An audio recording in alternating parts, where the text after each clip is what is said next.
Welcome, ladies and gentlemen, to the Boise State Game Pants Esports Arena. For this evening, we have a fantastic broadcast lined up for you today.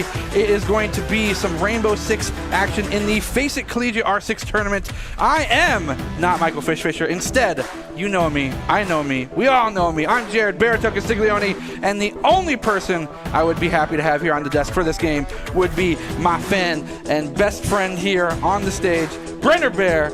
It's been so long. I kind of want to hug you, but social distancing says I can't. How have you been? It's been good, man. It's been a hot minute since both of us have been on this desk together. And we got some R6 to cast tonight. It's going to be really exciting, and I'm just happy to have the opportunity to be back in here. I had to wipe my tears. I've been bawling ever since I showed up. We had a little bit of a pre-production meeting, and it's been nothing but tears for me. And I hope for Boise State, they do nothing but bring tears to San Diego State University, because in the past, across all the games that we have with them, they have been quite the competitor. So I hope that maybe they can bring us a little bit of competition, and then we just sweep the floor with them. Yeah, it's definitely going to be interesting. They definitely put up a fight last time we fought them. They are no Cal, however, but I'm definitely interested to see how they've improved since last time we fought them, as well as we've improved ourselves with the little time off that we've had. I know we've definitely put in the hours and the work, so I'm curious to see how that pays off. And with both the new Tachanka and Aruni banned, I'm curious to see how that might change up a little bit of their strategies. Yeah, and for those that are not familiar, Aruni, one of the new fantastic opportunities for any sort of team to utilize, having laser beams, just almost 100% ban rate, because, of course, who wants laser beams to be played against you? Alternatively, though, and you and I have kind of been talking about this outside the broadcast, a personal fan favorite now for you, one operator maybe that you've criticized in the past has now become a favorite for you, Clash being kind of your first go-to. Yeah. Can you explain that a little bit? It's become one of those pub stomper ops that you pick in casual maps that no one knows really how to deal with in casuals, so you can just annoy the heck out of them so your team can get the success from it, which is why I also main Doc. I definitely enjoy just helping the team out rather than doing it myself, because it's more enjoyable that way, and it is a video game after all. We are here to have fun and still win, so I can do both playing that operator for sure. Yeah, and I think now you mentioned Doc, it's always such a unique opportunity. And as we see here on the screen, this is, of course, the R6 Collegiate Championship, the Faceit one to be specific. $30,000 for the prize pool, free entry. A little too late for the registration, but for those that got in, you knew that deadline was there. So I hope to see a lot of those teams that were able to make those deadlines, as Boise State being one of them. I might have a little bit towards the favoritism there. Just a little bit. Just a little bit, and that's totally okay. Speaking of operators, you had mentioned that you are kind of leaning towards the Doc mentality, which is kind of something we don't see a lot. We have a lot of these players that do kind of the flashy, I'm doing the damage, look at my KDA kind of play styles. But having utilities such as that almost completely negates like a hard carry, such as like the Collie and everything like that. So it's possible that your intention hopefully leaks into these more competitive setups, because you want to play to win, right? You don't want to just showboat and then lose. Yeah, for sure. But I definitely think in the 5-team setup, there's definitely the least 2 support players, and then there's the fraggers. And I'm definitely one of those support players, as we'll see here in these games. Ultracent is the main support player for our BSU team. We'll see him play a lot of the Cade in Garage for our first map of Consulate when BSU defends first. We'll also see Sherb on the Alibi, so we'll see a lot of distraction happening with him and a lot of roaming. The typical Danny fragger role of him playing the smoke, the mute, going to get all the kills in the world, and definitely be the critical point for winning against SDSU. Speaking of winning, of course, Doc's keys to the game in Rainbow Six are watch your corners, focus on each fight, pre-fight target priority, and commit together. These, of course, are brought to you by Count. Count's Identity Trust Global Network delivers real-time fraud prevention, account protection, and enables personalized customer experiences for more than 9,000 leading brands and payment providers. Quick and accurate identity trust decisions deliver safe payment and account creation, along with login events, while reducing digital fraud, chargebacks, false positives, and manual reviews. For more information about this fantastic service, visit count.com, and that, of course, is Count with a K. With a K. Speaking of K, how's your criminal record? Is that okay? My lawyer has advised me to not comment on that situation, so New subject. New subject. All right. Well, I guess since we're already here, let's talk about the matchup again. It's Boise State University versus San Diego State University in, again, the Faceit Collegiate R6 tournament. So we're getting shortly into this match, and it is going to be maybe a nail-biter. We do see, of course, the pick ban phase, something that we see quite often, and Thatcher, Blackbeard, and Mir are already seeing the removal here from both sides. And explain this Blackbeard ban, because that's just something I don't really see too often. Yeah, that's SDSU's ban, which is kind of interesting on console. I would understand it if they were on the second floor site from the office window, because he can hold down that bomb site very well if you get the diffuser down. But besides that, I don't really see the threat of Blackbeard all too often. Yes, Boise State is always landing on those headshots. However, there's still the other 90% of his body exposed that you could hit. So maybe they just really fear a possible pocket pick Blackbeard from BSU. But they are attacking first, and we're going to see them actually jump around a lot. We are going to see that Dokkaebi. Dokkaebi is such a fantastic pickup. So shout out to Ramchuk in chat who says Dokkaebi all the way. There she is. You got your Dokkaebi. You got the Dokkaebi. Congratulations. Did you pay them off? How much did you pay them? I'll match it. Do it. Do it. I want to see it. I like this matchup, to be specific, although I did see for a second, looks like Killer Ryan was on my favorite sledge, and then that did, of course, not make it through, unfortunately. Yeah, we also saw a blitz there for a second. Would be an amazing thing to see in a first round. It was just an all-out rush the site. But we actually did see an IQ swapped out for an Amaru. Personally, I love the Amaru plays because it can be such a meme sometimes. You can just go yeet yourself through a window and get a triple kill or immediately land on a frost mag. We don't know. Anything could happen. So Amaru is definitely that high-risk, high-reward operator here. And especially with the map control Boise likes to present on this map, since it's so vertically important to win. And especially with them going this first floor site, main entrance and piano room. Second floor is going to be the key to winning this site. So that's going to be where we're going to see a point of contention for San Diego. Yeah, and I mean, on the other side of things as well, Boise State knowing that their main access point, or I guess their best access point being that second floor, they're going to be doing everything they can to stop that. And we've seen Boise State both live and die by the grapples, so it's possible that might be, the crux here against this team. So we'll have to see here as we do a little scouting here with these fantastic RC cars. I don't know why those are not more available in your local toy store or Walmart. Those would be so cool to have, ones that just jump like that. Yeah, we did see Fox on the Mozzie taking those attacker drones as two of the attackers are already in admin, pushing the top of site. We're going to see Danny above site, not even knowing that two of the operators are directly to his left on the opposite side of the wall. So we could see a little quick action right off the bat. Trying to represent Virtus Pro as best as they can. Shots coming out here, a little bit of damage being missed, and just waiting for the initial spotting before all Forsakable Heck breaks loose, as this game kind of does have a little bit of a slow pacing until the action starts, and then it's just chaotic from there. Yeah, it definitely comes down to that last minute, and then you see everything just start to happen, whereas this first minute of the round is always fairly slow unless we have, say, an Ash or Blitz who just like to get in the action, or even a Monty for that sake with the human drone. And since they did ban off that Jaeger, we should see a lot of Wamaya as Sherp gets the first elimination of the game, but then Fox is quickly eliminated by that Dokkaebi. So quick exchange happened there. We're going to see Danny transition all the way into the basement, try to rotate around to take out the members of San Diego that are all on second floor, by the way. They're all up there, and they're just waiting. Ultraset doing what they can to scout things out, but not having a lot of access beyond this room. It's going to be dangerous for them because they can barely see the silhouette. They are able to find one. Sherp going to pick up another one here. A double kill as Dark Eagle is now to fall. That's the Dokkaebi, so that means that cell phone engage and distraction is offline for the side of SCSU.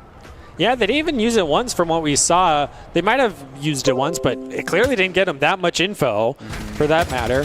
They did manage to take out that Mozzie, so they lost the scouting ability, but we do see Danny quickly take out Cashman on that Zofia. So now it is a 2v4 situation with Juco just barely still hanging on. Be careful here. Despite it is 2-4, Juco does not have a lot of HP.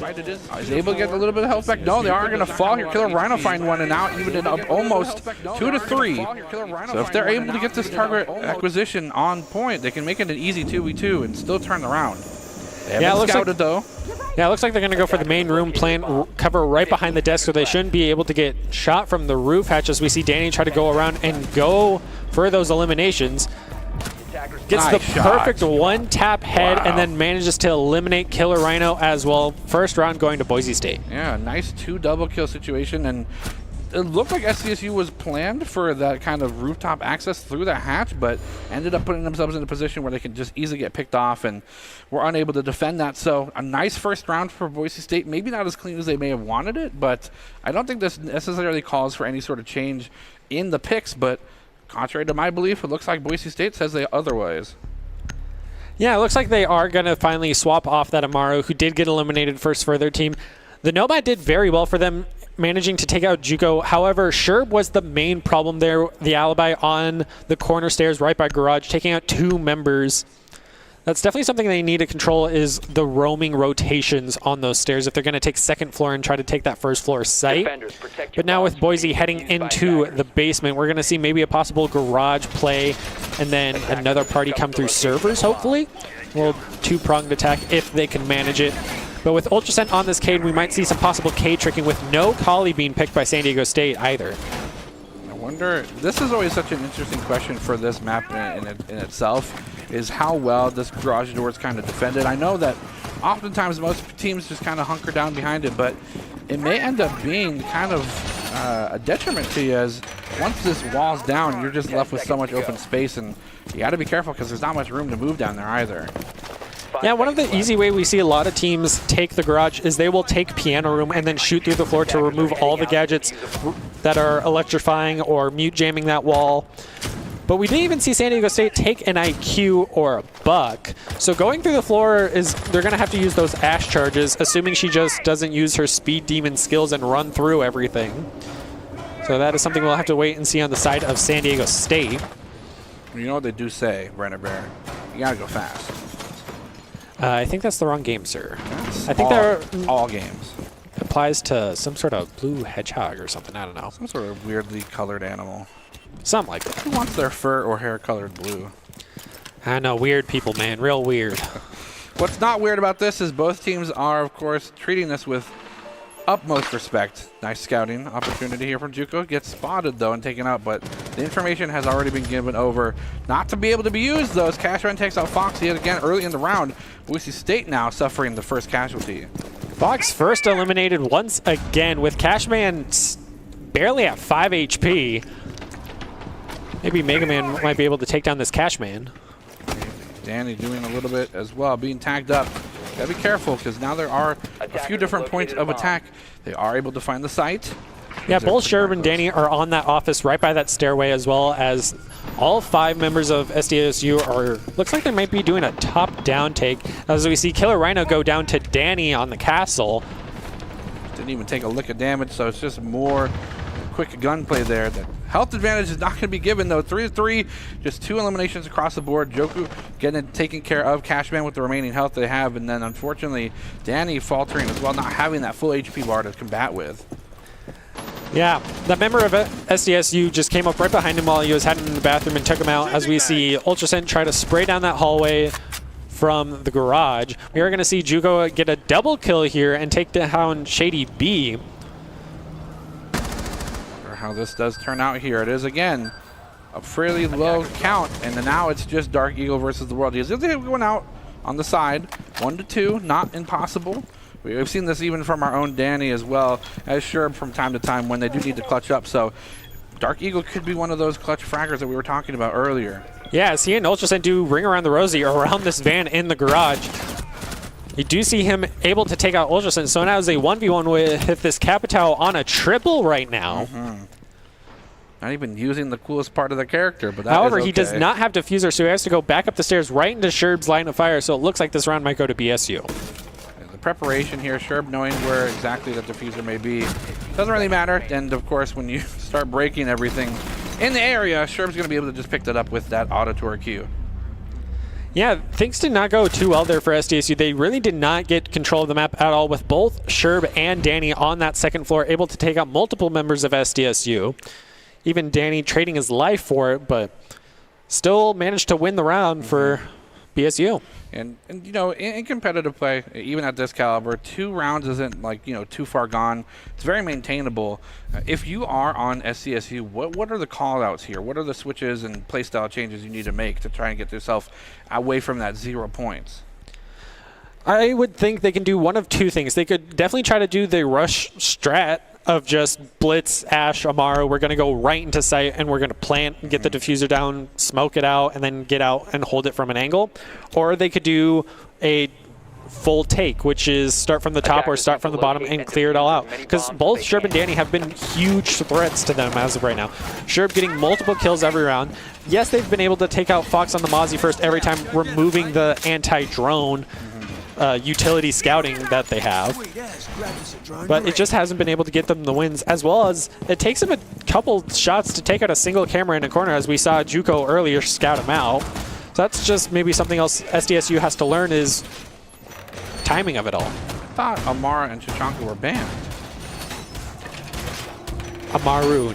Aruni. Different person. Aruni's a defender. Yeah. There you go. Yeah, attacker with lasers would be a little bit overpowered. That'd be pretty cool. It would be amazing to see. See, that'd be the only person that could counter. They could counter each other because of both lasers. So what you're saying is it would be a Star War. Maybe. Exciting times. Light years ahead of us. I mean, Ubisoft is making a Star Wars game. We could see the collaboration happen. You think the skins will come in? One can only hope. Speaking of skins specifically, it looks like SCSU is playing by the skin of their teeth. Now, again, Cashman picking up the first casualty. That really fast rush with the fragger gives them an advantage. We just have to see what they can do with it this time. That's a double kill for Cashman. That's exactly the momentum swing you want to have. And this could be their opportunity to go ahead and strike with State down 2 members. And pretty fantastic gunfighters at that as well. So eliminating those 2 is a really nice opportunity for San Diego to capitalize on. Yeah, I really like Cashman on this Jackal as a Jackal main. You usually always see him banned in pub matches. So I'm really happy to see him getting a ton of value, taking out Danny or Romer, and then Fox on the Mozzie. So they immediately took out the time denial of the smoke and the recon denial of the Mozzie. So SDSU definitely has more confidence coming into this round after those 2 quick eliminations for him. Cashman not even receiving a lick of damage, it looks like, as well. So wonderful opportunity again to mention here for SASU for them to get that 0 to a 1. They desperately start needing to turn the tides in their favor unless Boise State is going to get the opportunity to just completely sweep this out. Yeah, coming down to a minute 30, SDSU is going to have to start making some moves to get into at least the building, as most of them are still rappelling outside the windows. We're going to see a drone come up main stairs and scout both members of BSU that are in that main hallway. We're going to see Capitao at the top of those stairs right outside the office. They're making moves, just haven't gotten any of those eliminations that they need yet. We do hear Amaru come flying in with her grappling hook. We're going to see somebody do an upside-down play on that office window. So Amaya's going to get droned out as well, so they know he's there. He's trying to get that pixel shot onto the upside-down head of that operator. Thought he had it. Thought he had it, but it turned out Ultrascent on the castle was able to get that Capitao instead. We're going to see Amara with the diffuser get able to get it planted as the Wamai is quickly taken out. So now in a 1v3 situation now, it's down to Sherb. Sherb versus pretty much everyone, and it's unfortunately not enough as Shady gets a nice set of shots there on them. And SCSU, they make the rotations, they switch things up a little bit, play a little bit more forward and get momentum and take a round in their favor. Yeah, I really like that play by SDSU with the Amaru and the diffuser. They gave her time, let Cashman get his quick 2 eliminations, and then she just grapples right in, plants the diffuser, and then wins the round for her team. Yeah, pseudo, similar to that of Spider-Man, you know, that might be something that they're able to use here in the future. But again, we start questioning now Boise State's inability to prevent that first casualty within the first couple seconds of the round opening. Keep giving that advantage to SCSU, they're going to keep looking for ways to take advantage of it. Yeah, especially eliminating the Mozzie first round every single time has done them very well, it seems, so far. Just completely having to not worry about getting scouted out themselves through drones in really hidey holes and losing their drones for recon. That's a sledge. There he is, favored up. So let's see if we can possibly maybe get a sledge meme kill. I'm a sledge main, ladies and gentlemen, because you can break stuff and hit stuff in the head. It's the best. You got that bonk filter on, but except it's in-game. It's the game. I only see bonks. Maybe we'll see a bonk. There should be some sort of cartoon skin for Sledge, where he just has a very... Whenever he hits you with the Sledge, it says bonk. Actually just says bonk. That'd be great. It's a giant, like, inflatable hammer. Like an Adam West Batman thing of just like, exactly. bonk. That'd 100%. be great. Yeah, it's a collaboration opportunity, who knows? Come on, Ubisoft, listen to us. Listen to us. We all know you're everything. watching, come on. 5 seconds remaining. Speaking of watching, Boise State trying to set up as much surveillance as possible while also eliminating these walls to creep behind. And I think that's always such a unique thing about this game is all the destructible terrain and walls and whatnot to give yourself just that much more of an advantage when it comes to scouting. Attackers have located a bomb. Yeah, it's definitely been a ton of fun, and when they came out with the safe cracking mode, you could even destroy the floors completely and fall through them. So I can't wait till they bring that back, because you could easily just shoot the ground out of somebody and they would just fall to their death. It was a ton of fun. The skins didn't look that great, but the mode was phenomenal. Everyone had shotguns only. It was a meme. I mean, that could be the future of competitive play, right? If only. If only Ubisoft would listen. They'll listen. They'll listen eventually. Eventually. Eventually. Let's see if SCSU has heeded our advice as well, and if they're going to continue to listen to their plan. So here at the bottom right, Sherp is dangerously close to finding someone they may not want to find, but fantastic placement, and I think catching someone looking the other way. Boise State picks up the first elimination, but Cashman yet again gets the other one for SCSU. Yeah, Cashman's really got Fox's number right now, taking him out first every single round this matchup so far. Jugo looks like he's kind of panicking, looking at every angle as he's standing in the middle. We're going to see Cashman take out Ultrascent as well.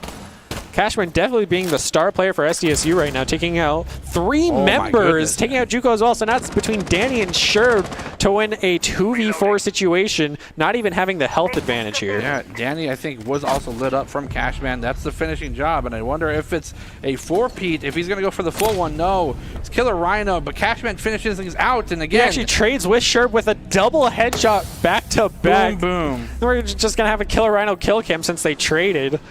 Oh man, I wanted to see the old great Western shootout style kill, but SCSU again figuring something out, and although they didn't get the first elimination, I think they got a powerful elimination by getting that Mozzie off the map as quickly as possible. And again, Cashman able to find angle after angle, keeping people on their toes and almost getting themselves in danger with a 2v1, but escaping with a kill and some health as well.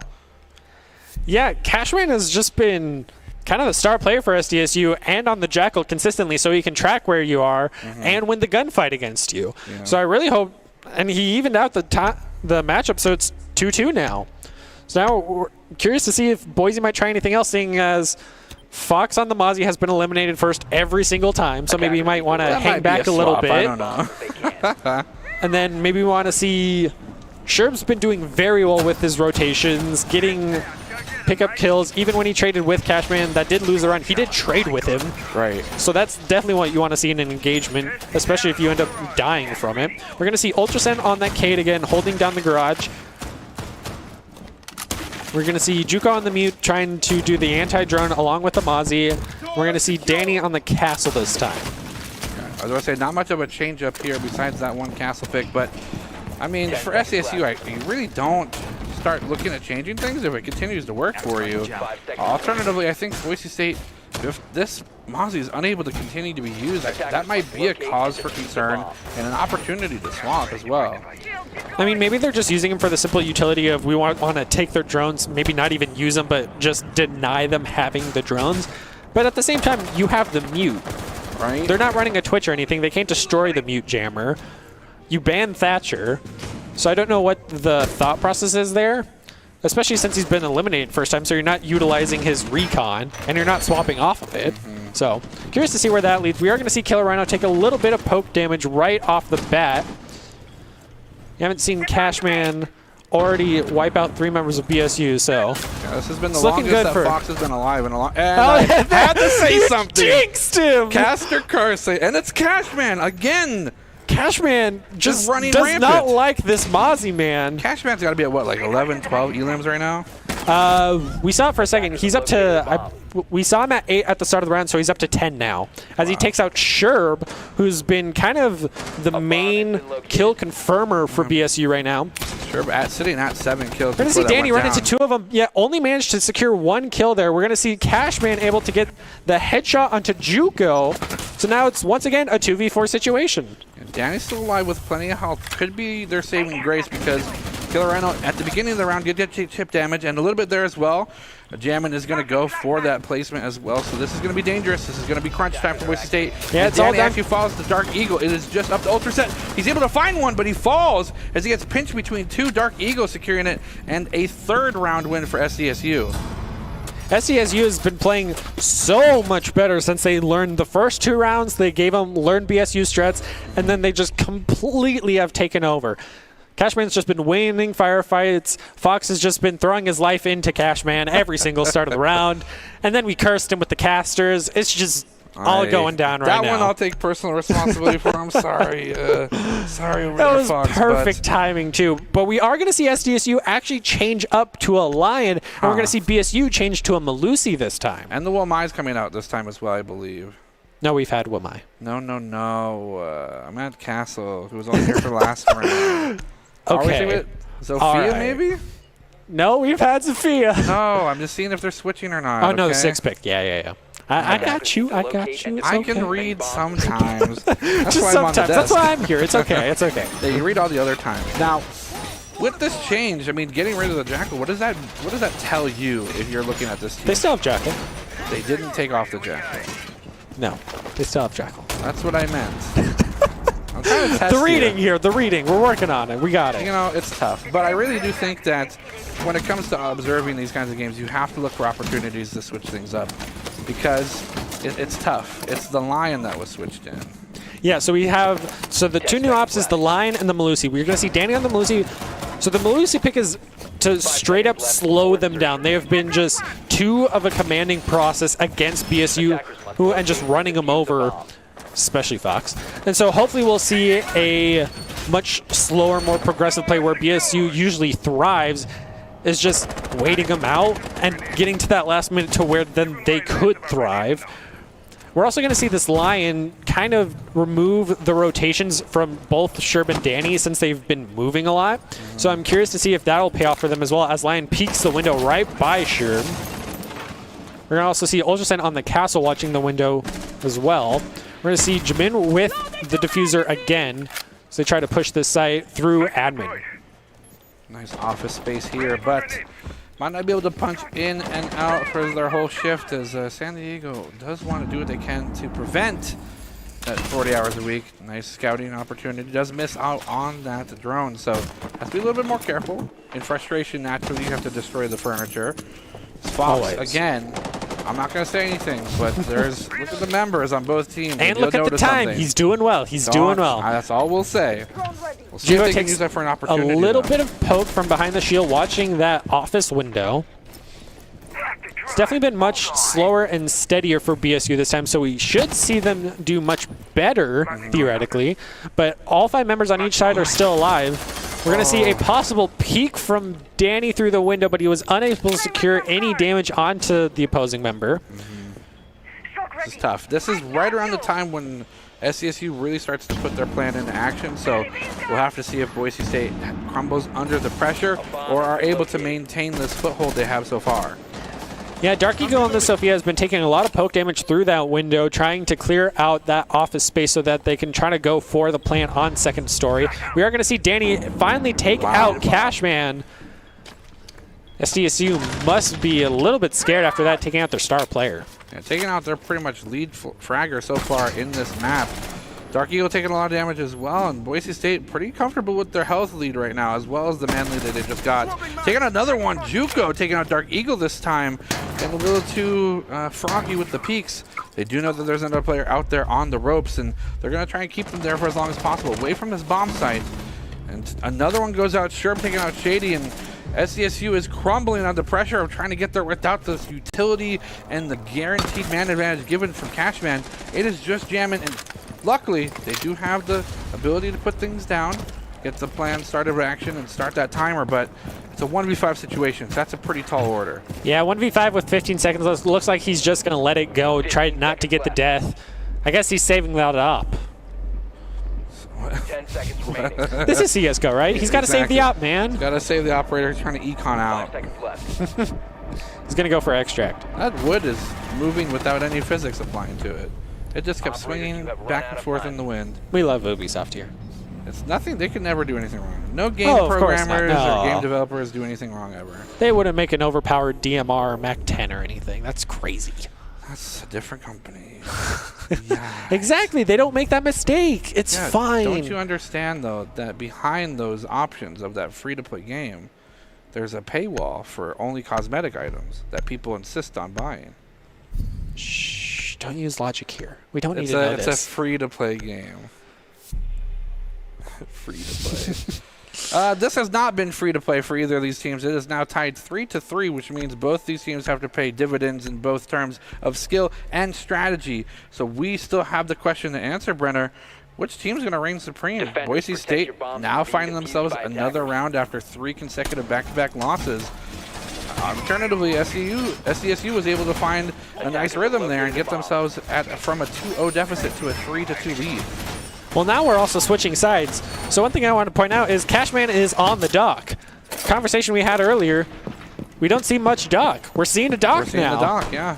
First we saw the sludge, now we're seeing the dock. Are we going to see the clash? We can all. That's Clash? just such a dream, isn't it? It is the dream at this point. I do like Clash. Especially with Taranka being banned, we don't have our meme lord anymore. So we got to go with Clash. We got to go with the Clash. We got to see the Blitz. We got to see the human drone Monty. We got to see it I do all. like Monty. We love Monty. Monty's a hoot. It's a play. Defuse a bomb. What we want to see is the Monty v Oryx. That's what everyone wants to see. Is that true? Yes. For Oryx mains, yes. Because you get, I mean, he's the immovable object until you can move anything. Exactly. Until you're the Kool-Aid man and can just beat him onto the ground. Oh, you're a human wall? Great. I love walls. It's a wonderful time. As we see Juco try to get some droning onto the site, we're going to see a lot of BSU members repelling. We're going to hear the evil eyes from Killer Rhino on that Maestro trying to take out those drones as well. We're going to see Juco with the diffuser as well on the Ace, already using one of his utilities. Or 2 of them, actually. Yeah, he's only down for so long. Must have taken out a hatch then. Let's see. Now, I do like the angles that Boise State's approaching in terms of where they want to access this basement. And I also love the fact that they're not just like hunkering next to the garage door and just sitting there trying to blast it open. Now, as I say something, it looks like that might be the plan. But until that point, it looked like they were trying to see what other ventures they can gain something from.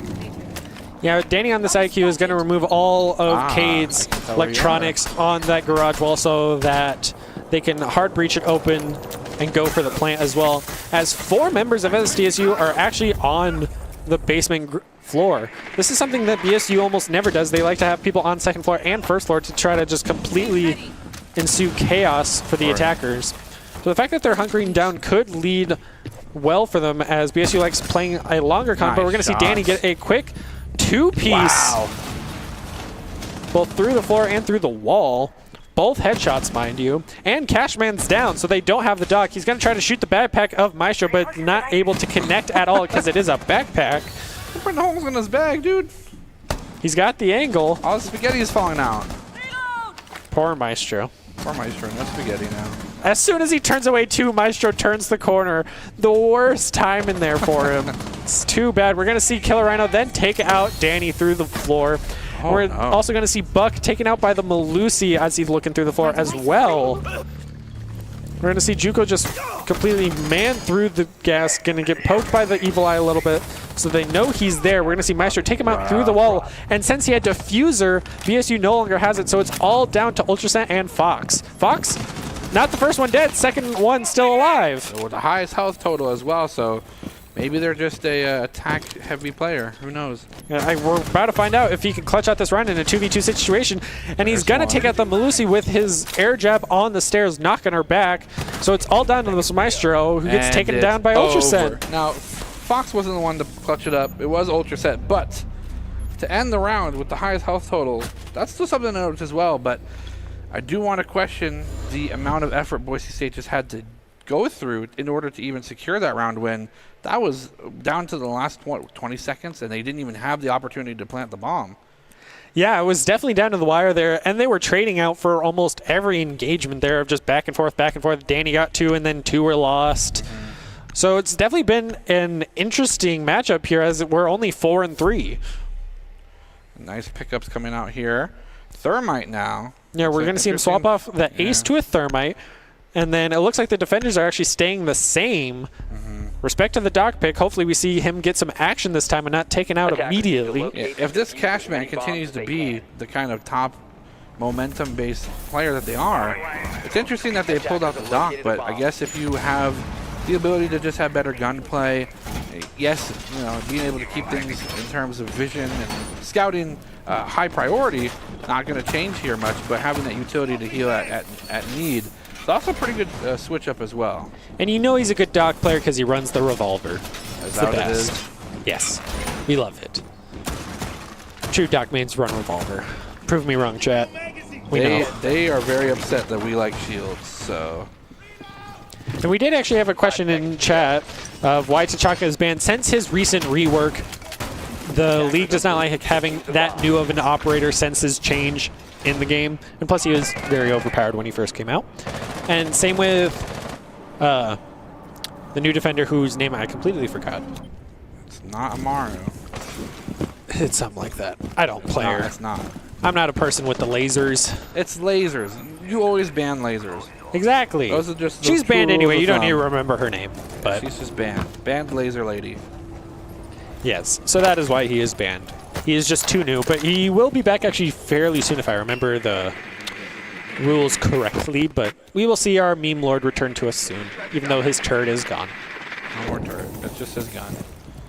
Yep, he's got his dinner plate now. There's nothing wrong with that. Oh, no, of course not. We love T'Chaka. Nice. Able to get some vision. Nice scouting as well, being able to be not found out. Sherb doing really well. And that's such a weirdly kind of underappreciated aspect of this game is the whole drone mechanics, because the longer they're alive, the more information you can get from them. And information is pretty much 90% of this game. Yeah, that's exactly what we just saw. Shady V was the only person roaming first floor, and since he was droned out, he was taken out immediately by Danny in that piano room. He took out Cade's electric claw as well, so they were able to open up that side of the garage wall with Thermite as well. He still has a charge left and the diffuser, so it's really going to come all down to Juco if they can get him into sight safely, as a member of SDSU is holding in that garage watching the wall, or maybe even multiple. We're going to see Sherb on the buck try to clear out the rest of the building, as all members of SDSU are still in the basement.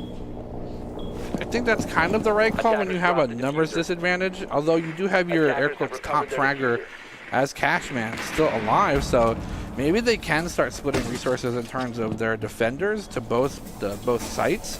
But again, it's a risky call, and I can understand their rationale behind keeping everyone at one so they can kind of rotate to defend the other if need be. Yeah, and they're not even running a Womai this time, so they do have no anti-throwable since Jaeger was banned away. So without those Frisbees, BSU is going to be able to throw all the flashbangs and frag grenades they want and get them into the spots that they want as well. However, he did miss with that frag, trying to take out the smoke in the corner with his shield thrown up too. We're going to see a C4 through the floor attempt, take out just a little bit over a quarter of Danny's health. We're going to see Juco actually go for the plant, but since he was smoked out, he's going to have to turn and run. We're going to see Danny get a double, but then we're going to see Juco fall, so with the diffuser, they no longer have it. We're going to see one more Fox taken out as well. 10 seconds remain. This is going to have to be something that happens very quickly. Just going to pick up Yeah, one. BSU is going to have to go for eliminations here, but we do see Ultrasen try to go for the plant, but with no time remaining, they're not... Ultrasen's taken out, they can't go for the plant, so without able to eliminate the final member, Cashman on the dog staying alive. Wasn't able to find him. SDSU took it. Yeah, Cashman doing a phenomenal job of keeping themselves safe until they were able to get those crucial shots down, getting member after member, keeping themselves in a nice 1v2. Neither Boise State members could find him, so they walk away with that round. But if anything, I think this one was maybe a fluke in the sense that going for a plant in smoke is just a really weird kind of thing there. Yeah, that's definitely the benefit of having smoke on your defending team is he can stall you out no matter what, because if you want to go for that plant, his smoke will take you down.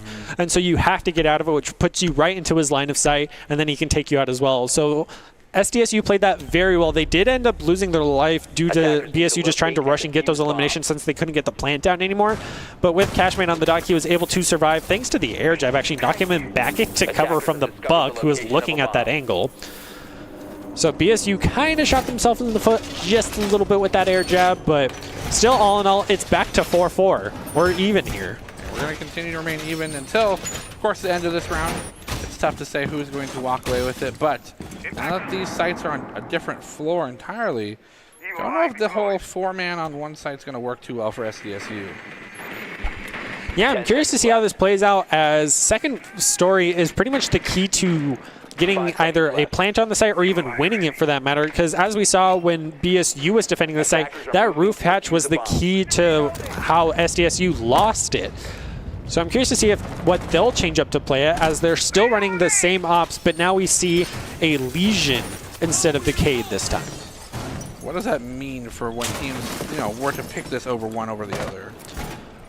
So you don't really need any reinforced hard walls on this site, so you don't have the need for Cade's electricity to deny those walls, whereas Right. Legion gives you the anti-sprint mines and information, as well as his gun is one of the better ones we've seen, as it was removed from Malusi because it was too overpowered on her. So I really hope to see Legion actually get some value here this time, as Shady B's been the roamer for SDSU as of recently and been taken out because of the BSU's drone game. I like the strategy from Fox. What's the best way to stay alive the longest? Go on the roof. Attackers recovered the diffuser. Fox? As long as it works for him, that's what we hope to see here. Because he was taken out pretty early on last round. But he has been staying alive consistently more as an attacker. So hopefully that will continue to pay off for him. To nitpick here, Cashman again picking up the first elimination. Sherb walking into just sheer death there. Cashman got a prime position there. Danny's going to pick up another one on the other side, though. Jammin also not finding who they want here around the corner. I do have to question with how combat involved JUCO is, if them having the diffuser is a good call. He has been consistently with the diffuser, and I think that is just the strat of BSU, is to always have it on the hard breacher that they have, because that way after he hard breaches, his team can push in first and try to clear the area so then he can go in, because hard breacher is almost always the most high value teammate you have on the attacker side. So that is my assumed thought process for them. We're going to see Fox try to air jab out the area as he pushes through main stairs into main lobby. Fox still alive. Danny's the only one with a health deficit. Sherb, of course, taking a nap for here for the rest of this round. Yeah, Danny was able to 4 take out that smoke too, so now they don't have any plant denial as well. So things are looking better for BSU than they are for SDSU, as they have pretty much second floor control as of right now. We're going to see the smokes go down as we see JUCO go for the plant as well. It's a good call here, denying main points of entry. Fox going to engage. Shady B's going to be taken out here. And that's a great idea here from Boise State to engage on other sides of the map so they're distracted from the plant. Does go down successfully, but there's trades of kills everywhere. Killer Rhino, Cashman, evening things up. It's a 2 versus 2. There's 30 seconds left on this diffuser. The alarm has been sound, and that means that this time for SDSU to get their tails into gear, but Cashman, the lone survivor, can 1v2, but you're falling into bullets. JUCO going to get the plant and finish out the round. Boise State taking round 9. Yeah, not even with the overheal from Doc could he survive that fall through JUCO, as his head just fell right into the bullets. It's pretty fortuitous, isn't it?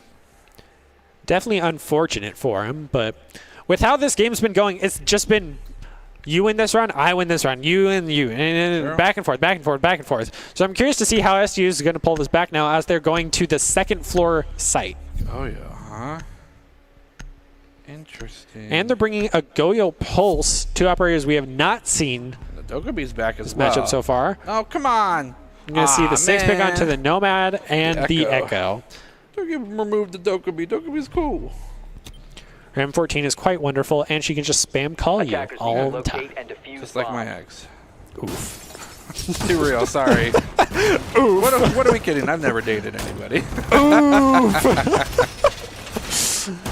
But we are actually going to see something interesting with the Echo, and this time Danny's not running IQ, he's running Ash. So they're not even going to be able to consistently find those Echo drones.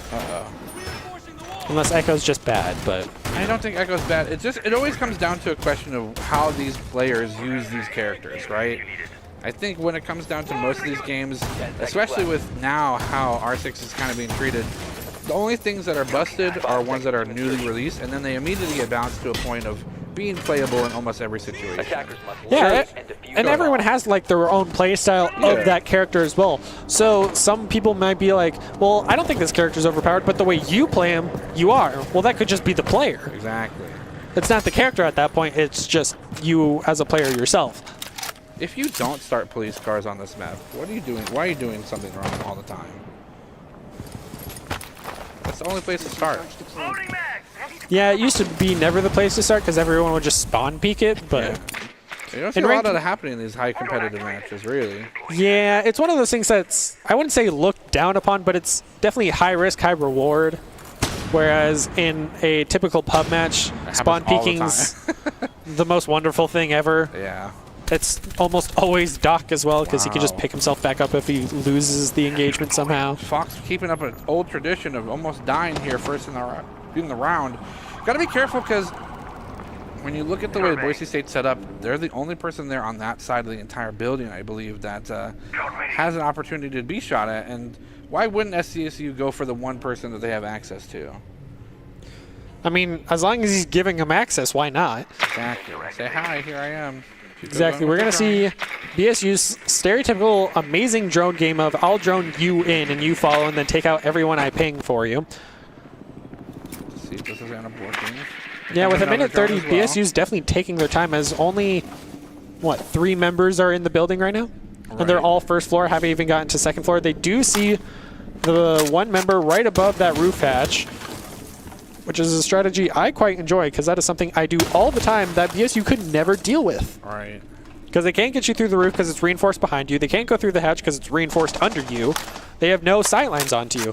And he can watch that cross line directly to the window. So with no sight line onto him, BSU has no option unless he just peeks it like a fool. Yeah.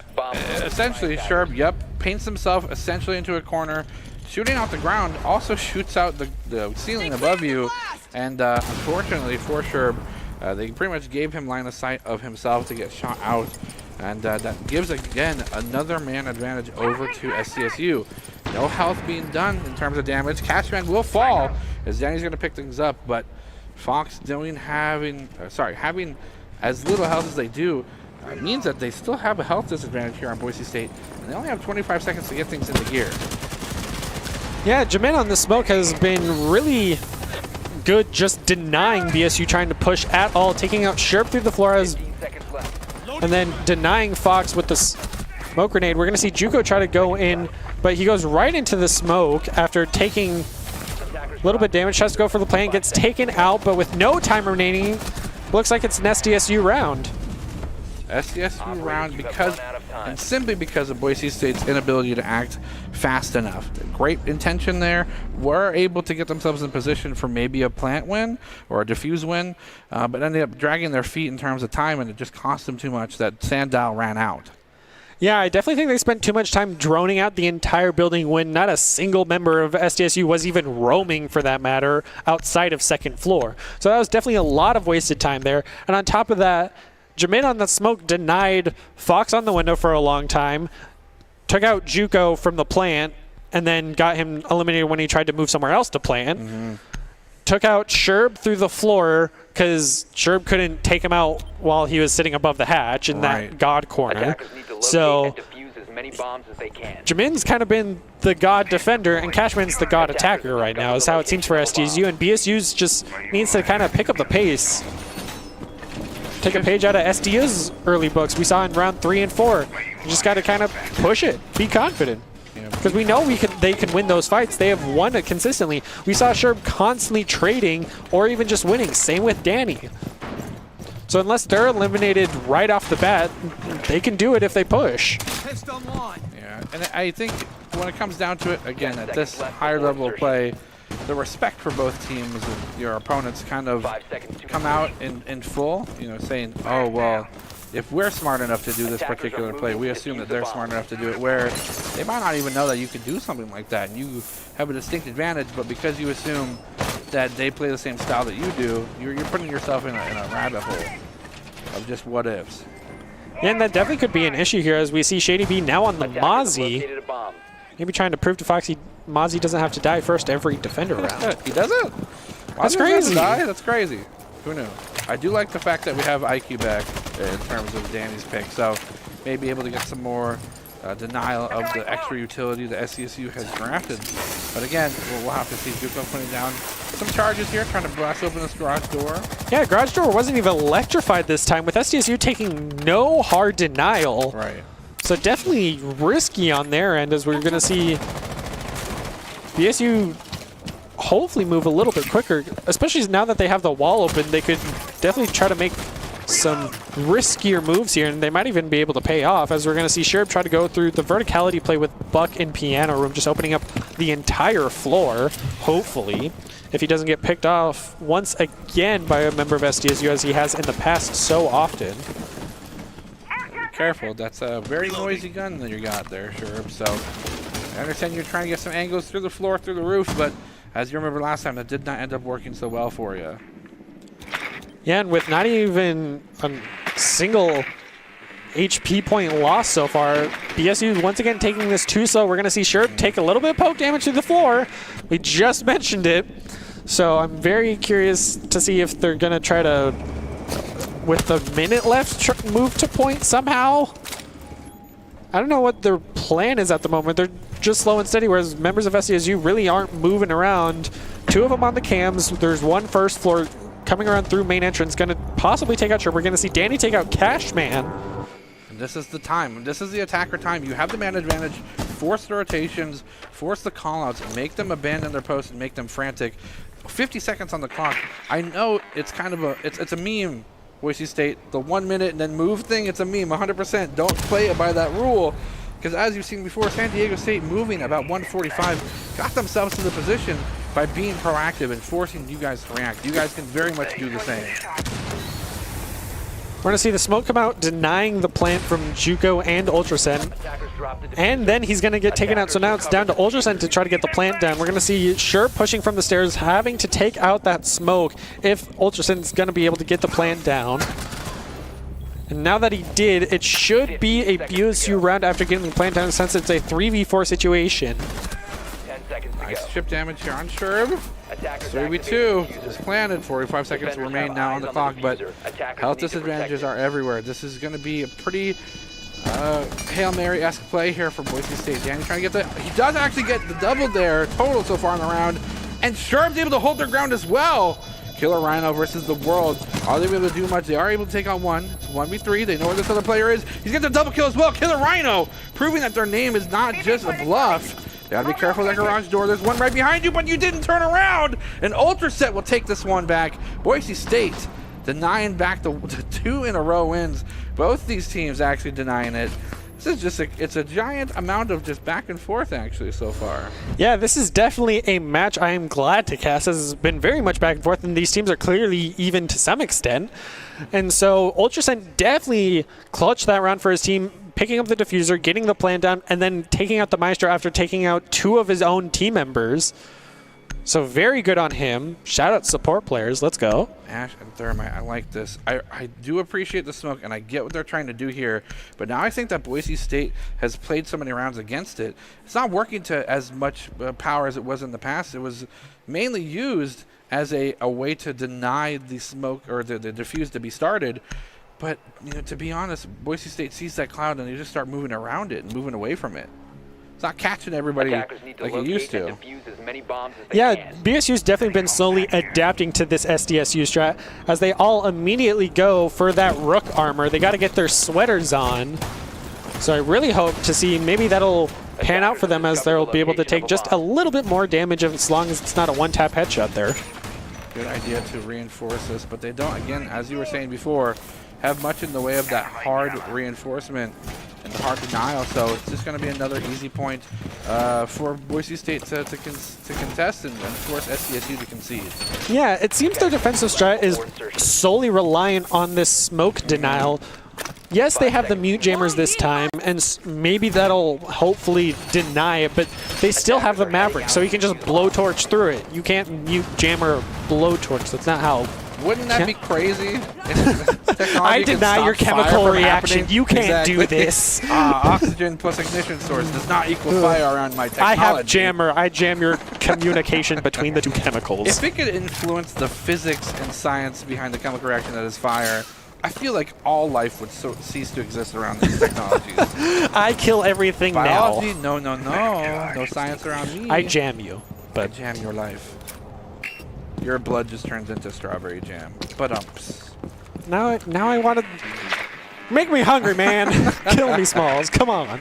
Well, speaking of jam, SDSU seems to find themselves in a jam right now, especially now that Fox actually picking up Cashman And for Fox the first gets the elimination. first kill of the round. Insane! It's gone completely topsy-turvy for SDSU. Attackers have located Are a bomb. Boise State's members in a position to make that a huge advantage win for them? Because Cashman off the board, that's ginormous. Yeah, Cashman's definitely been like the gold star attacker for You SDSU. got 20 elims right now. He's really up there right now. He's definitely been popping off, as it seems BSU is going to open up that garage wall as well, with both Sherb and Danny in the piano room, completely opening it up, removing that mute jammer, giving Juco the access he needed to go for plan. But once again, it's going to come down to the smoke. Can he buy enough time for his team to eliminate members of BSU, confirm diffuser, and hold it off? I like this. They've gotten themselves an advantage. They moved themselves in, and now they're starting to choke out where SDSU can go freely. And to be honest, there's not much space because Juco was able to get that drone in perfect position to spot at least one member of SDSU here in that room. Yeah, and it seems two members are hiding in the same room together. A third's in the kitchen, and a fourth is over in servers. Might be rotating up through first into main lobby right now. We can't see it because he's the floor above. And it looks like he is. He's about in... He's right on the opposite side wall of Danny. Okay, couldn't tell through the silhouettes, but in a 5v4 situation, things are looking actually pretty good for SDSU, Right. because there's only 40 seconds left on the board. BSU's going to have to start making some moves, pushing angles they are not comfortable with. That might cost them their lives. But instead, we're going to see Danny actually get a headshot onto Jamin, and then both just potato out.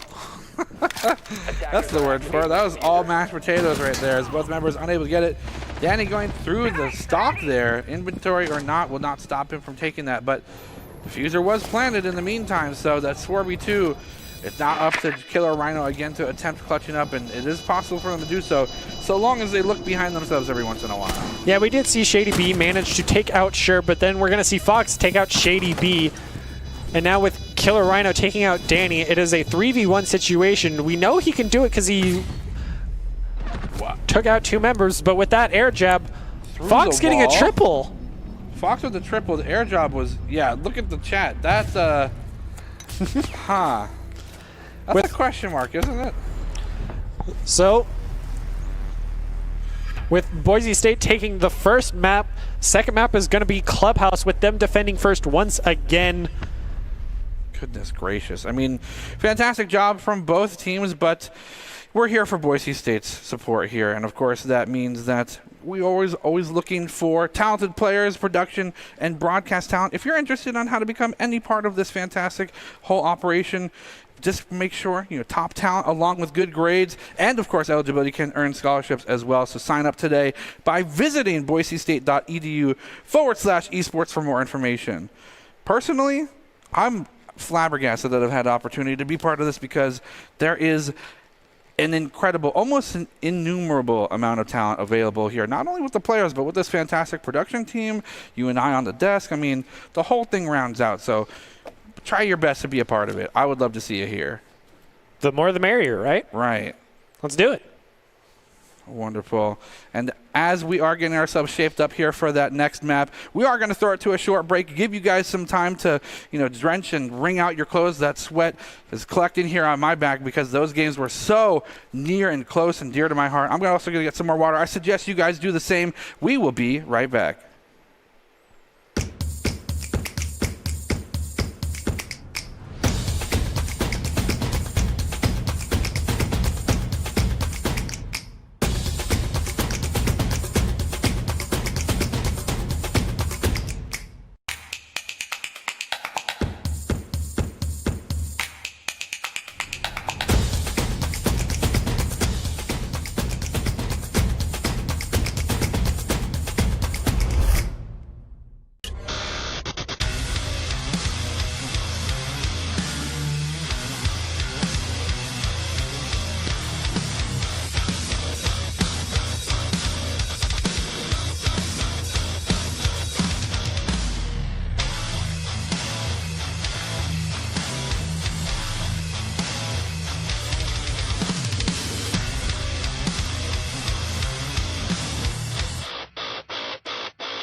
Visit NationalGuard.com to begin your Guard adventure.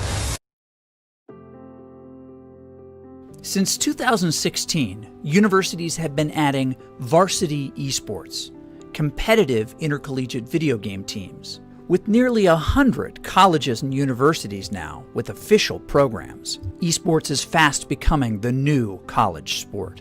But with any dramatic change comes criticism. How could institutions of higher learning promote something so trivial?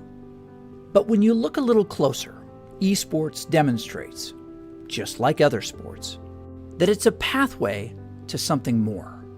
There's several misconceptions when it comes to esports and its place on the university campus. The first and foremost is that people would say it's not a valuable learning activity. It's not a place where people can learn new job-related skills or maybe get a good industry feel for what's happening outside the university environment. And that's just simply not the case. And all evidence points otherwise. There are so many new jobs. The industry is absolutely booming. People are looking for students that are graduating with experience in things like streaming and technologies, marketing, the whole business side, sponsorships. There's the whole graphics and coding component that involved in esports and other video game type of activities that are really important in just terms of jobs and industry. And on their way to those careers, students who attend schools with varsity esports programs can compete for their university.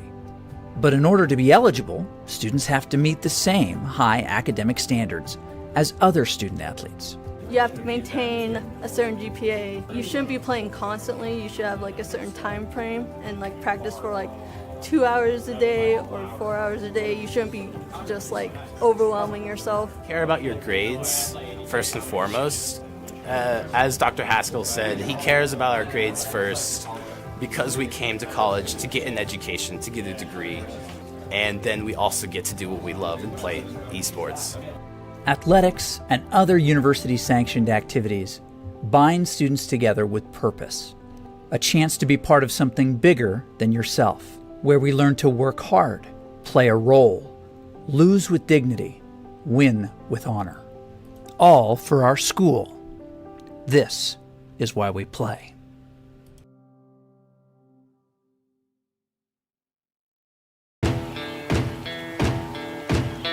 Here in Idaho, we do things a little differently. First rule, camouflage never goes out of style. Next, always use fry sauce. I mean, why wouldn't you? Hold steady when out-of-state friends think you're from Iowa. We call it pop, not soda. We always put a lift on our pickups. And we always buckle up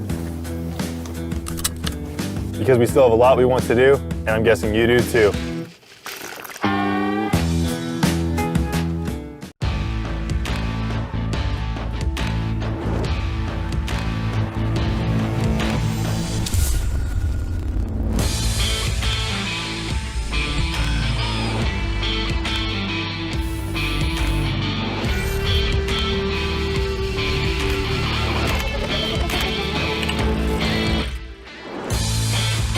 Legendary parts for legendary wins.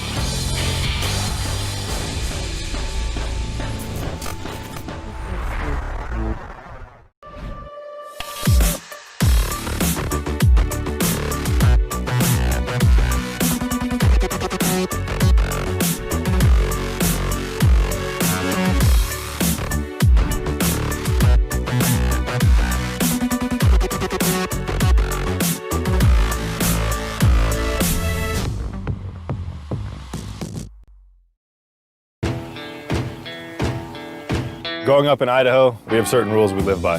Hold steady when out-of-state friends think you're from Iowa. And always buckle up. Seatbelts save lives. That's a rule we can all live by. Boise State Esports Arena here. And again, for those just joining us, this is us facing off against San Diego State University in the Faceit Collegiate R6 League. Boise State just taking the first map, but not without their own trials and tribulations. It was almost neck and neck until the end, and Boise State was able to take a lead and run with it. Again, my name is Jared Berto Casiglione, joined by my personal favorite R6 expert, Brenner Bear Ladd. And that was a fantastic first map. It showed great signs from both teams, and I'm really excited for the second one. Yeah, it's going to be on Clubhouse. We're going to see Boise defending first once again. And hopefully we see even a more back-to-back match, because initially we saw 2-2, and then it kind of flipped back and forth until finally Boise won the last two. And so now hopefully we'll see San Diego be able to adapt even quicker to the BSU strats and just make it an overtime match maybe, or take it to even a third map and they'll just take the win on Clubhouse. Yeah, it's always interesting.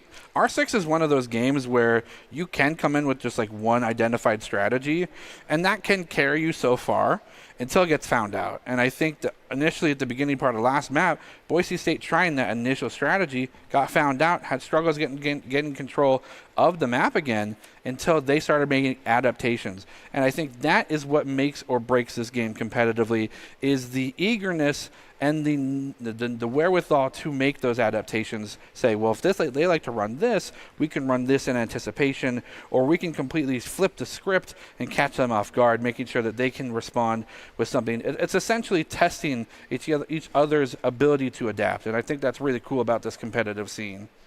Yeah, for sure, and that's something we've seen Boise State really grow with, especially on Clubhouse. They used to solely strict to, this is our Monty strat, we'll push through garage, take site, go for plant, that's it.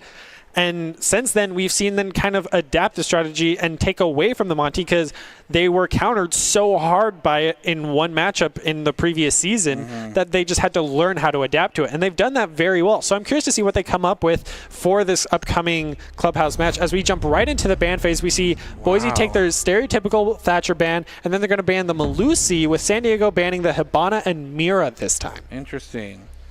What's the rationale behind banning Hibana? Because, again, not really something... I mean, I'm in a different, completely competitive section, bracket, if you will. I don't see that often, though. So the Hibana ban here would be for hatches. Whenever they go basement, you'll see a Hibana push through kitchen and take out the hatch. No other hard breacher operator has a projectile that can one-shot a hatch. Ace would have to throw 2 of his charges to get rid of it, whereas Thermite would have to completely sit down, plant it, destroy it, and then walk away, but then he would only have 1 left. And we see here, again, something that gave Boise State a really big thorn in the side was Jackal being played by Cashman. So it's possible that they can get themselves even more of an advantage and control of this map than they did last time. This time, however, Jaeger is not banned, so we're going to see a lot more anti-flashbang and grenade control. So we're going to see a lot more maybe hunkering down from both sides, not having to play anymore with his Frisbees. He does, however, have kind of better guns. His AUG is a point of contention for me personally, but a lot of people like it with it being an AR. But with Jaeger's carbine as well, it is very good, and he's the only one with it as well.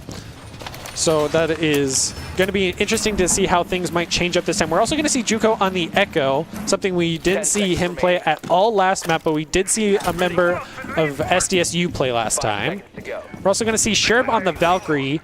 Valkyrie was not an operator we saw in Consulate at all, who I love very much because she has the best elite skin. Can't prove me wrong. I mean, it's the best. You can. It's fine. You seen Sledge? Yes, his elite skin is It's great. It's It's It's no Tachanka rework skin. Okay. His elite skin is that's not fair. There's no comparison for that. I do like this kind of consolidated effort. You have almost every SDSU member congealed together in this nice clump of armor and weaponry, and I wonder if they're going to continue to use that as a nice little Nope, not really. Not going to be able to because it looks like they're starting to spread things out. Are able to find themselves a man advantage. I hope it's not Fox this time.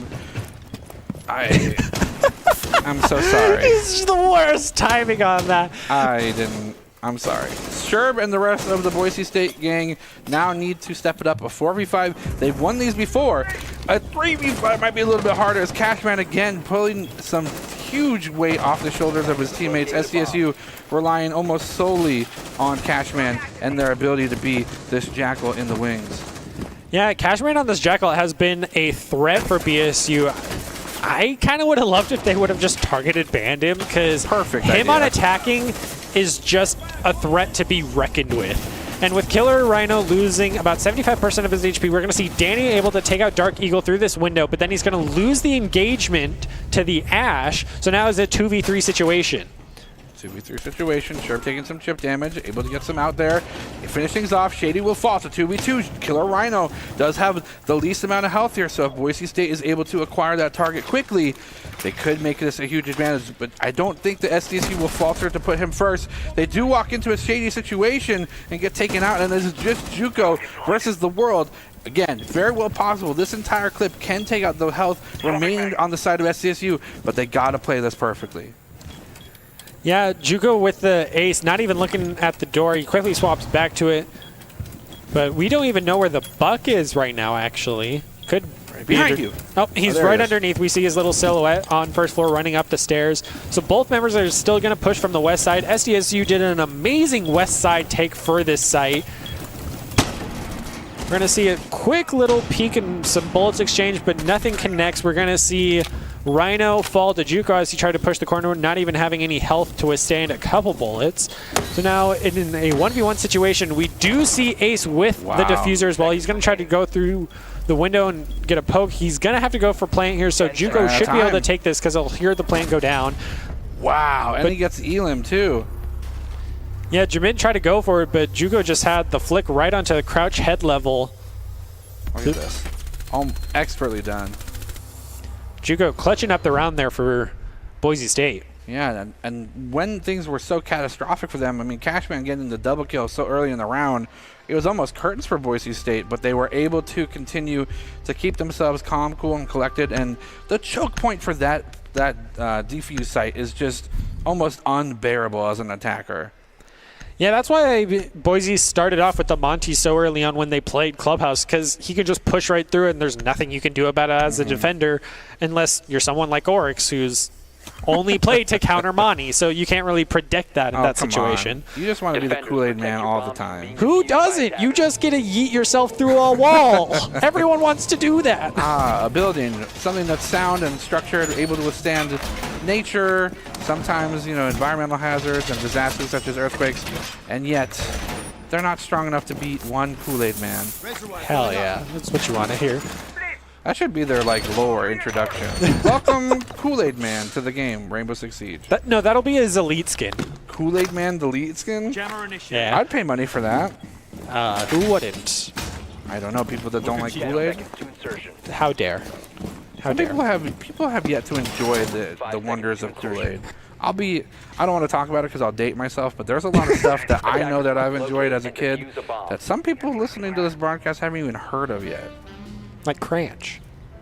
Okay, Cranch is Cranch for those that don't know, and I'm really sad that you don't. It's ketchup and ranch.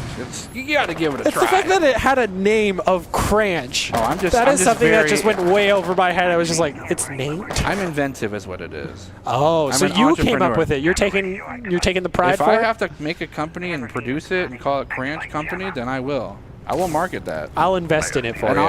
And I'll sponsor Boise State University because they're doing so well right now. They deserve some Cranch and some chicken tendies after this match right now. Yeah, especially after the last map just going back to back, back to back. And this one very much possibly could.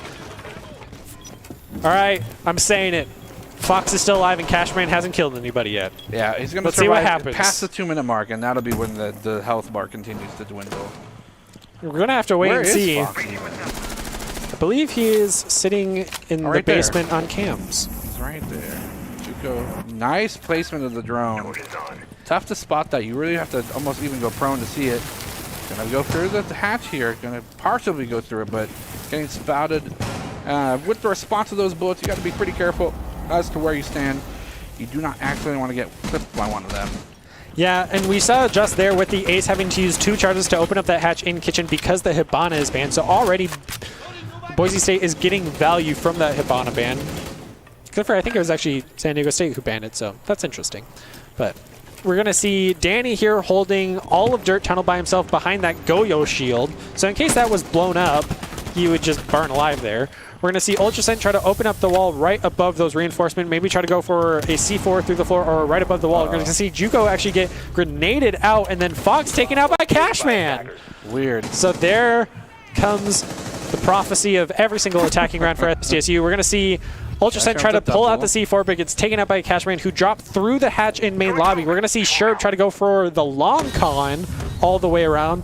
But with members of SDSU, all 5 still being alive and Diffuser going down, things are looking too good for Boise State as Sherb is able to take out 2 members, both looking away from the hatch.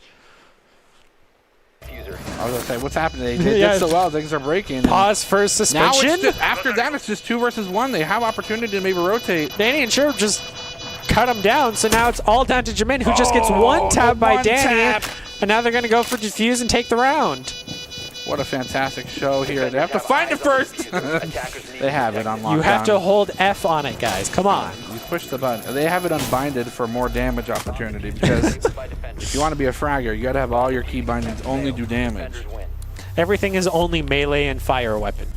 Melee and fire weapon. That sounds like Sledge to me. No, those things are the same thing. Yeah. Fire weapon just throws his sledgehammer at you. More like Thor in the sense that he can throw his hammer and it comes back. That would to be just put Thor in Siege, guys. Just do it, okay? Hey, another crossover opportunity, Ubisoft guys. I mean, hey, Fortnite did it with Marvel, so now Siege do it. Yeah, if Fortnite can afford it, you guys can afford it. Come on. Exactly, because they make the same amount of money. They make the same money, of course. And speaking of money, so far, this map's been nothing but cash money for Boise State. They continue to get pushed. Cashman. Well, no, because even Cashman can't check these checks. He's writing checks that his account can't. They keep bouncing. I mean, he's been getting some kills here and there. He needs to get more in his account. He needs to talk to Idaho Central Credit Union, to be honest. I mean, he does have 4 kills on his team, whereas everyone else only has 1. And then that's true. Maybe the guy playing Sledge has 0, so there is that. Okay, well, they're not me, so I can't expect them to do super well. For some reason, the character that is construed as one of the weirdest and, like, not always opportune, those are always the characters I gravitate towards, and I do well with. Who needs a gun when you have a big hammer? 10 seconds to go. Stop worrying about grenades. No one. Except Thor. No more grenades. Don't have to worry about grenades now. Yeah, surprisingly that Jaeger actually didn't come in too much value with Juco dying to the grenade. Yeah. Where were you? You didn't save me. Well, in a little highlight, you know, Fox wasn't the first one eliminated from Boise State this time. So, again, they are able to put in work if not caught out with like a rotation or if Cashman doesn't just completely blitz them in a sense. Oh, how I would love to see a blitz. Yeah, I know. We all want to see the blitz and clash. I mean, the shield users come back. We do, but I don't think anyone in chat does. I don't know. Chat's pretty memey. Have you been to Twitch before, sir? They've already exclaimed that they don't like shields, so I'm sad. Yeah, this isn't our Twitch chat, not my Twitch chat. Not my Twitch chat, please. Get new Twitch chat.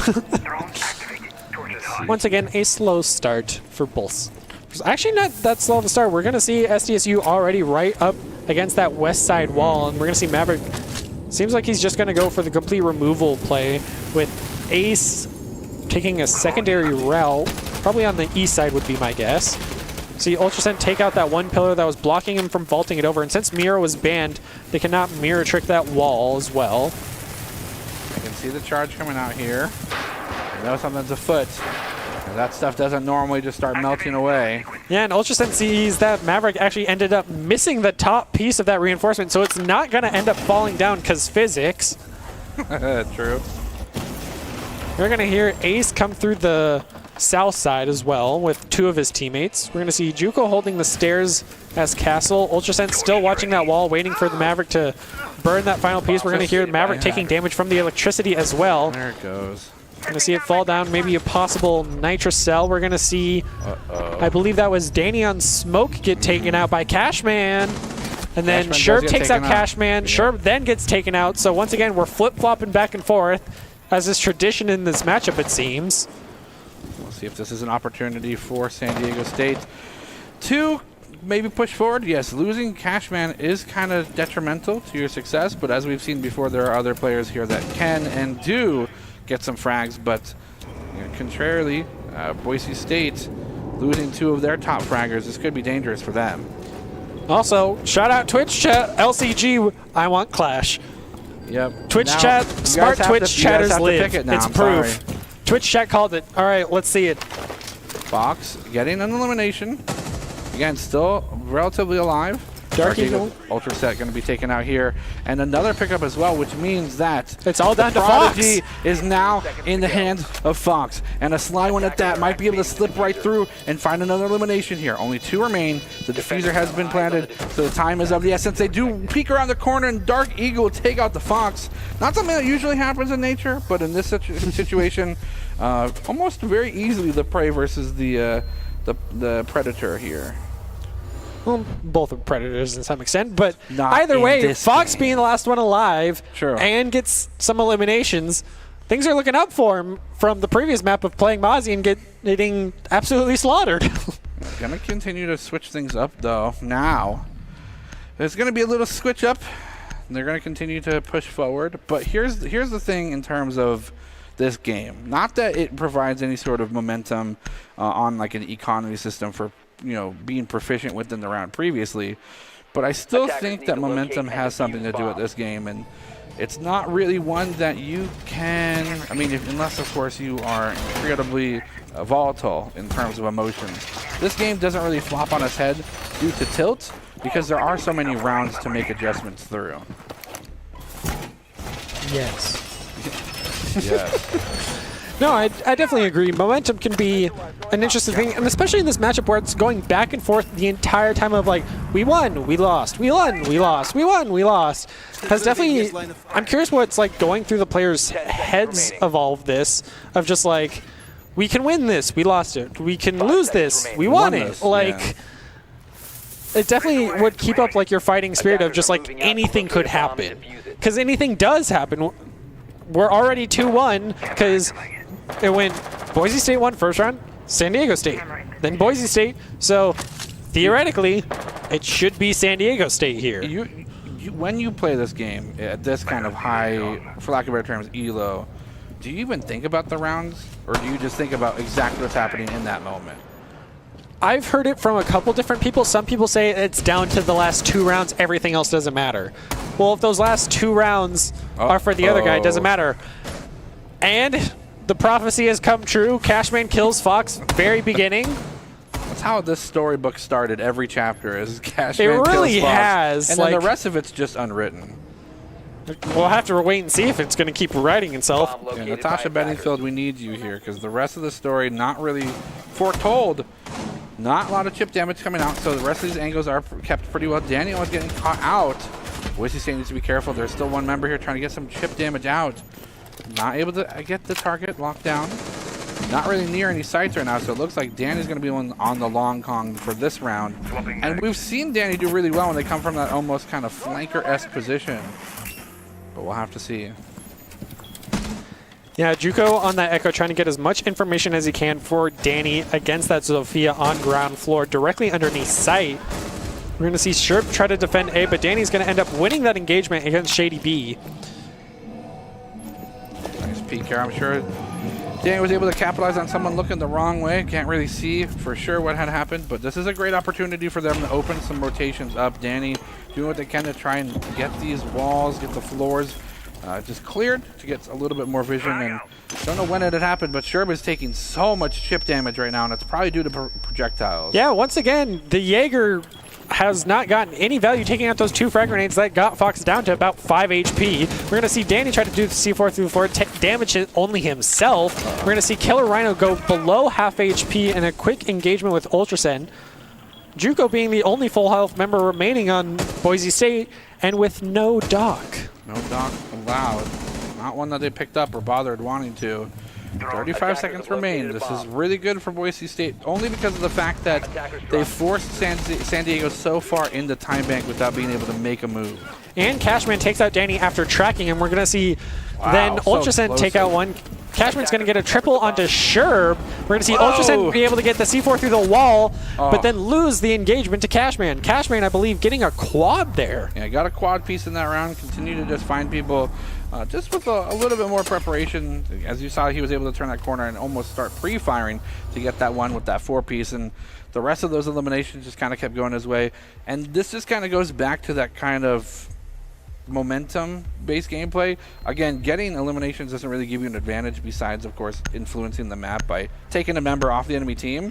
But I think Cashman, along with other top fraggers, are players that gain kind of a hot streak. When they keep popping off, that pop-off mentality definitely influences their gameplay in a very positive fashion. Yeah, I definitely think they would play more confident, try to take, I wouldn't say more engagements, but more that they would feel informed and like more intelligent maybe engages. And their reflexes are definitely more heightened, so they can get those flick shots better, aim for the head quicker, or whether they crouch, go prone, and try to drop shot you or something. They're able to react faster because they're on that high of, I got this, I can do this, I can this and this, and they just keep rolling on the momentum. Oh, I despise getting drop shotted. It's the worst feeling. Yeah, thankfully this is not Modern Warfare here, and they can't really do that in Siege. They used to, but they took that out. Thank you. Thank goodness, yeah. See, Ubisoft listens. It only took them 6 years. See, I find it interesting, not that we have much time to talk about other games, but this game in particular started incredibly rough. 10 seconds left. When this Yeah, game if you first go came back out, and it was rewatch terrible. the launch trailer, Yeah. 2 different games, 100%. And I'm just so appreciative of Ubisoft for doing what they have done, putting in the man hours and the hard work to make this game what it is. In my personal opinion of this genre, this is one of the best games that does this genre this well. Yeah, the FPS, you can actually aim down sights. It's a wonderful thing. Aim down sights and the whole like tactical strategy kind of aspect of it. Each player feels like they have their own identity. Each character feels like you're playing that character to the fullest extent. And the guns are almost all viable. Like, that's such a wonderful design, I guess, goal when it comes to a game like this. You have other games where one gun's the best gun, and that's no fun. Or you have a game where the abilities don't matter because the guns are better than the abilities. Like, this game does so well by making sure each part is crucial. And as we've kind of been distracted with what's going on, San Diego State University managed to tie things up, and we're back to that 2-2 that we were so kind of trepidatious about the last map. Yeah, so once again, prophecy was oh my gosh. The prophecy has fulfilled itself of just back and forth, back and forth, back and forth. This is just a prophetic game now. No also, more. Shady P at 1 HP at the moment. Yeah, no Doc either to be found. You're going to find them out, not having to need the requirement to land a lot of those bullets, but giving themselves away in terms of position, get taken out. A one-for-one trade. Cashman starting to get heated up here. Are they able to continue to keep that fire going? Fox going to be possibly the next target. Danny going to get taken out almost immediately, but Killer Rhino not able to secure those bullets. A 4-3, but Danny is simply just a few shots away from falling to his own demise. You got to be careful here as they watch the rest of these angles. Yeah, Danny went for that master flank and was able to succeed, getting 1 elimination for his team. So now it is back to a 3v4 situation. And with only a minute remaining here, curious to see what San Diego State's plan might be. They do have both Hard Breachers and Cashman, their fragger, so they can definitely win these engagements and make some good plays to open up sight. I'm curious where they try to push through as Cashman takes out Fox. See, I told you. Happens once again. Cashman just really has Fox's number. Must owe him money or something. And we see Ultrasend then take out Cashman. Good opportunity here. Again, the life total, Danny's almost not even a player. Despite the fact that it's Danny, having that little of life is just so tough to continue to try and trade with. I mean, it's possible that I'm just going to eat my... Let me hold on. Let me take my shoe off, take my sock off. Let me go and put my foot in my mouth. Definitely right quick. just bad timing there, but BSU definitely came back there for sure after SDSU had to push onto site. They were just pushing right into the members of Boise State sitting in the corners, holding their angles, playing it safe as defenders should. Even with Danny roaming, once he lost his health, he came back, sat in sight, and did what he was supposed to. No more Jaeger, please. Thank you. Okay. Okay. I like this. Yeah, I'm surprised they actually did that, especially after having a Jaeger will my round and not having to worry about grenades at all. 6 picking to the Jaeger. I think that's the safer play.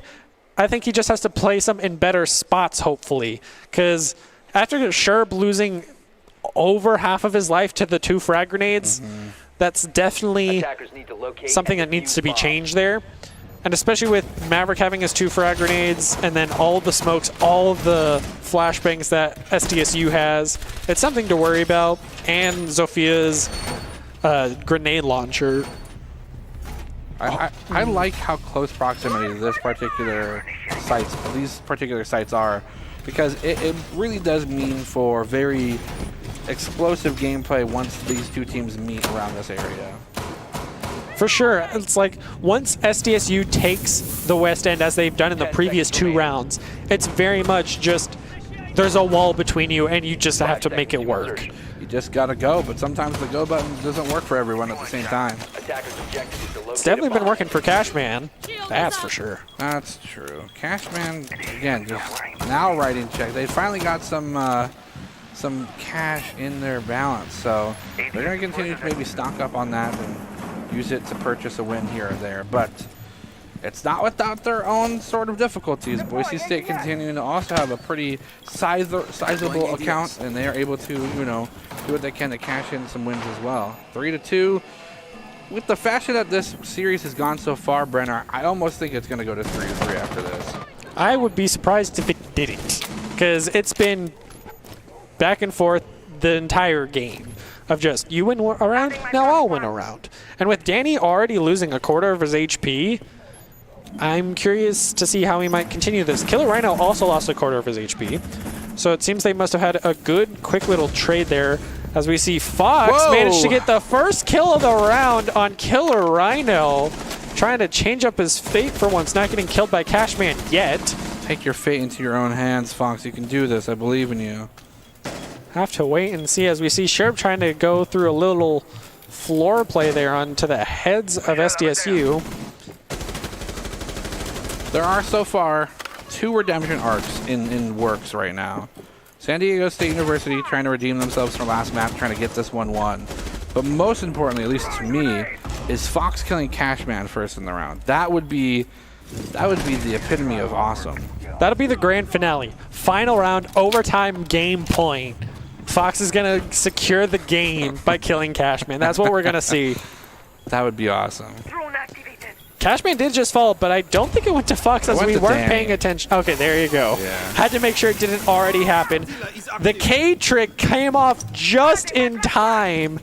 Shout out to Ultrasan, one of the best K's we have seen, able to K trick that wall with barely a second remaining, taking out that thermite charge. Yeah, that would have been almost devastating, because that's just such a huge point of entry for SDSU to try and use. But yeah, nice denial from Boise State, trying to do what they can to hold this out, and unable to get that secured. The gunplay will be huge here for the side of SDSU, as now it's 4-3. Fox will fall. Cashman and Rhino are going to be the others that are taking a little nap here for the rest of the round. Dark Eagle couldn't pick up Danny. Didn't have as much life as maybe would have liked to in that engagement, but there are still very healthy members of Boise State alive at 3v3 and only 20 seconds remain. This is well beyond the alarm clock for SDSU to start moving their gears, but again, Boise State doing what they can, holding these choke points expertly. As you see there, Juco picking up one, looking for the second one, but he misses because there's 2 in the wings. A 3v1 now going down to a 2v1. Dark Eagle with a triple kill. It is just Sherb versus Dark Eagle. Dark Eagle only has 1 HP though, and he will fall. Sherb taking it. Round 6 going over to Boise State.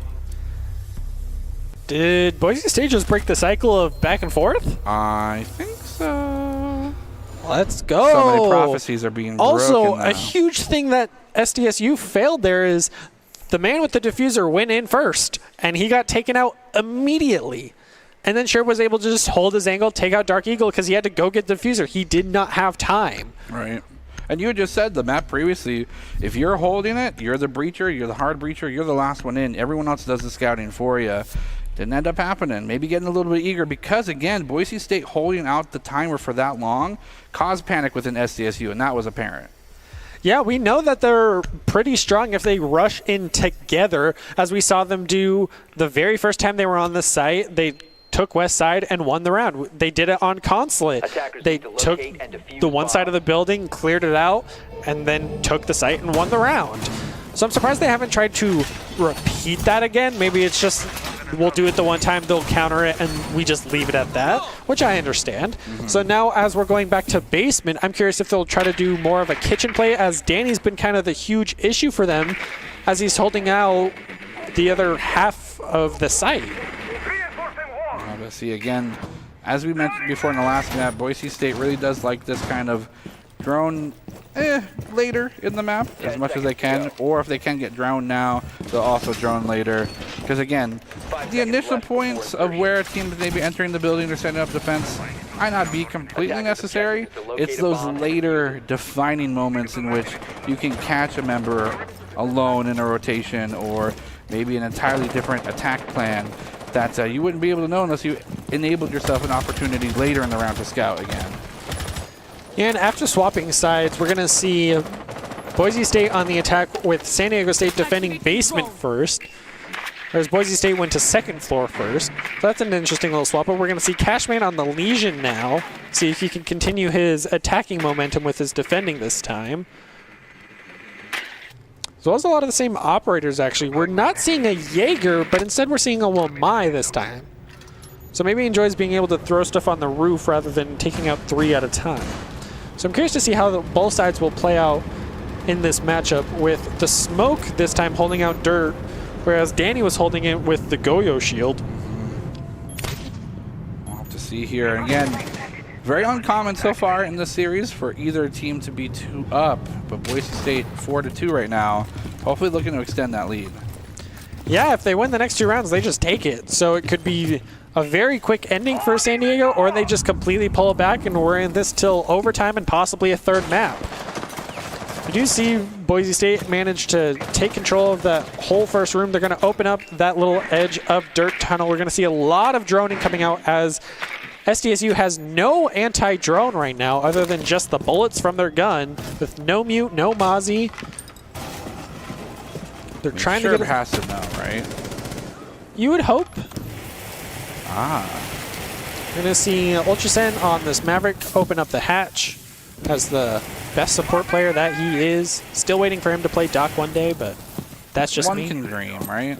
Always. I mean, we still got Twitch chatters who are dreaming for that clash. That's what we want to see.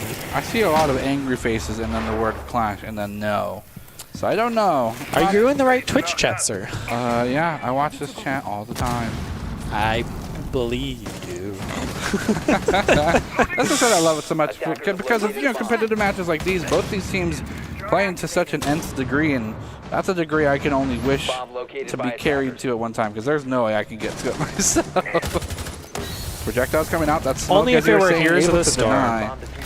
I'm a Grandmaster quick play, by the way.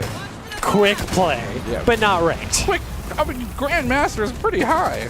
What do you main Murky? No, it's quick play. Just play whatever. Exactly. You play Murky. Whatever my quests do, I would never play Also, Murky. while we're talking about this, Boise State's just cleaning house right now, eliminating 2 members of SDSU, one of them being Cashman. But then we're going to see a quick double for Fox, by the way. Fox in the double is but once down. again, they don't have out. time with 1 second remaining and no plant going down. Defenders win. It's really a clock battle. I mean, both Boise State succeeded in defending and now are also suffering on attack because of how this time clock is being manipulated. Both by their own decisions. I mean, SDSU not really making as quickly proactive play as they did in the first map, and Boise State the entire series not really being the first ones to act hastily is kind of ending things maybe prematurely. You know, these rounds could go full-fleshed fights and go for full elims, but as we just clearly saw, and we've seen again in the past, these time clocks are just not long enough for those kinds of things to develop. Yeah, once again, we saw the crutch of Boise State, which is they took too long. Smoke held them off in Dirt Tunnel for way too long. Sure. And if they wanted to run through the gas, they were either going to run into him or die to the gas. So they couldn't take that option. They're not running the Monty at all, so they don't have any hard push. Even if it's a slow push, it's something. and they haven't even done that.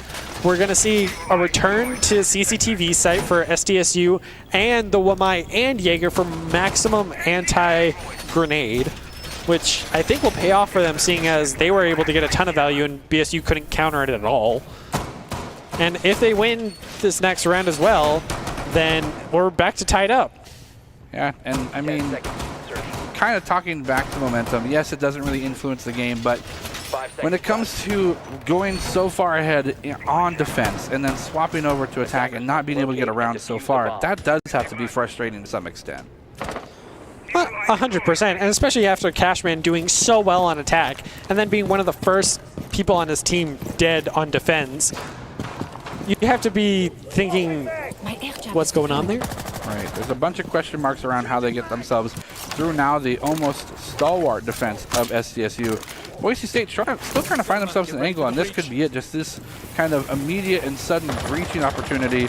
This is something that could be huge for them, or it could bite them in the butt. Yeah, and I actually kind of enjoy the anti-electricity strat of San Diego, not running a Cade or Bandit and just going for the mute. We're going to see Danny take out Shady B on first floor as well. Only down him, actually, but is finally able to finish after he fell through the hatch. So it looks like Boise State should have complete control of first floor and maybe even basement, but we're going to see Jemin take out Danny, I believe, through the floor? Maybe. Didn't see that angle there. Fox taking some damage as well. You know someone's in there, but not able to get all those bullets landed. Yaman is going to get down. This is going to be a huge thing, and Boise State now has a two-man advantage, 4 versus 2, but Cashman is one of those deadly too, so I think the intent to continue to push forward has to be met with some respect and pacing, otherwise they will fall to Cashman's gunplay. Yeah, and also Cashman on that Maisha with those Evil Eyes will be able to deny plant and poke them down since they do have lasers in those cameras. Lasers. Yeah, there's still lasers. Can't ban all the lasers. Well, you can, but yeah. Kind of counterintuitive there. So have to wait and see how this plays out for both teams. We're going to see the frag grenade play to take out that Evil Eye, so he will be able to go for the plant. As the 4 members of Boise State collapse onto this site, the last 2 of San Diego are going to have to pull something out here if they want to take this win. Is he floating? Nah, he was standing on the table, but right on the corner, so his foot was floating. Okay. But either way, Ultrascent was able to take him out, and then Dark Eagle's going to be able to take out Sherb as he peeks the window, but now he is stuck on the top of these red stairs as he is smoked out, so he can't see as a member of Boise State seems to go for the plant, putting the pressure on, but as he runs through the open hole, Fox takes out Dark Eagle. Fox got the end-winning elimination? Things are looking up for him. This is, you know, signs of things to come, maybe. Maybe. Still waiting for that Cashman elimination. Yeah, Cashman almost purchasing the right amount of cheat codes floating there on that table, but luckily, you know, we were able to see right through it. Boise State now getting themselves again back in a 2-0 lead and are potentially able to maybe close this out within the next few rounds, but not without, again, themselves having to try probably as hard as they can. SDSU doing a phenomenal job of keeping Boise State not only on their toes, but pushing them back on their heels as well. Yeah, for sure. And after securing that round win, it's almost match point for Boise State here. So I'm curious to see if they're able to continue this win streak on attack rather than swapping back over to defense if San Diego is able to just suddenly get on a winning streak as they go back to the same site this time. And they're bringing a Cade instead of a mute with a smoke. So I'm curious to see if this small change will be able to help them in the denial of not letting that wall get opened up, letting them remove that grenade so they don't lose those Evil Eyes earlier on, even though they're not running a Maestro this time. Still could help them in endeavors of zone clearing. So I'm curious to see how Boise State might try to counteract this with both the Maverick and the Ash, and even Zofia for that matter, because they have so many projectiles that can be taken out by those anti-grenade gadgets. Yeah, that's always something to consider, is making sure that those are either taken care of first or you use them to kind of debate your enemy team, your adversaries, into thinking that you can't win without them. So they'll push up and say, oh, they don't have any projectiles, they don't have any throwables left. I don't need them. I'm just going to click heads. And if for some reason Boise State wins the next 2 rounds, that only gives San Diego State 2 rounds to give us Clash. Right. So you got to give it to us, man. Come on, we're waiting. Attackers recovered the bomb. I now see support. You're apparently not alone in your desire to see Clash. The movement is growing for Clash. I also see an alibi request, though. We did have Alibi on the last map. Well, there you go. So that's already No been need checked for off. any more. However, we have not seen our girl Clash. You mean your girl Clash? It's We've already ours. seen my man. We've already seen Sledge, so you can't bring them up. You can root for Blitz. There you go. I'll root for Blitz. I'm also rooting for Boise State as they continue to figure things out. Found the bomb site, so now they can kind of use that information to try and make a plan. Sure, maybe looking for a flank opportunity here from the roof. Yeah, it seems both him and Danny are pushing from the west side as a member of San Diego State is actually sitting on the stairs. Oh. Sherb just looks at him, doesn't even fire a bullet, and then ends up losing his life to Shady B, who's actually been a very good defensive roamer for San Diego State. And that's exactly what puts this kind of play in a nasty place in terms of success, as you know, both Danny and Sherb committing to that rotation, trying to get a nice flank play, but one gets spotted out. I don't think that they know that Danny's in that position. Oh my, great googly mooglies. That's pretty explosive there. Cashman using his C4, taking out Ultrascent. There's an amazing throw by Cashman as Danny then takes out Dark Eagle in a 3v4 situation for Boise State. Look who's alive, though. Fox is still alive, so is Cashman, so the prophecy can come true here.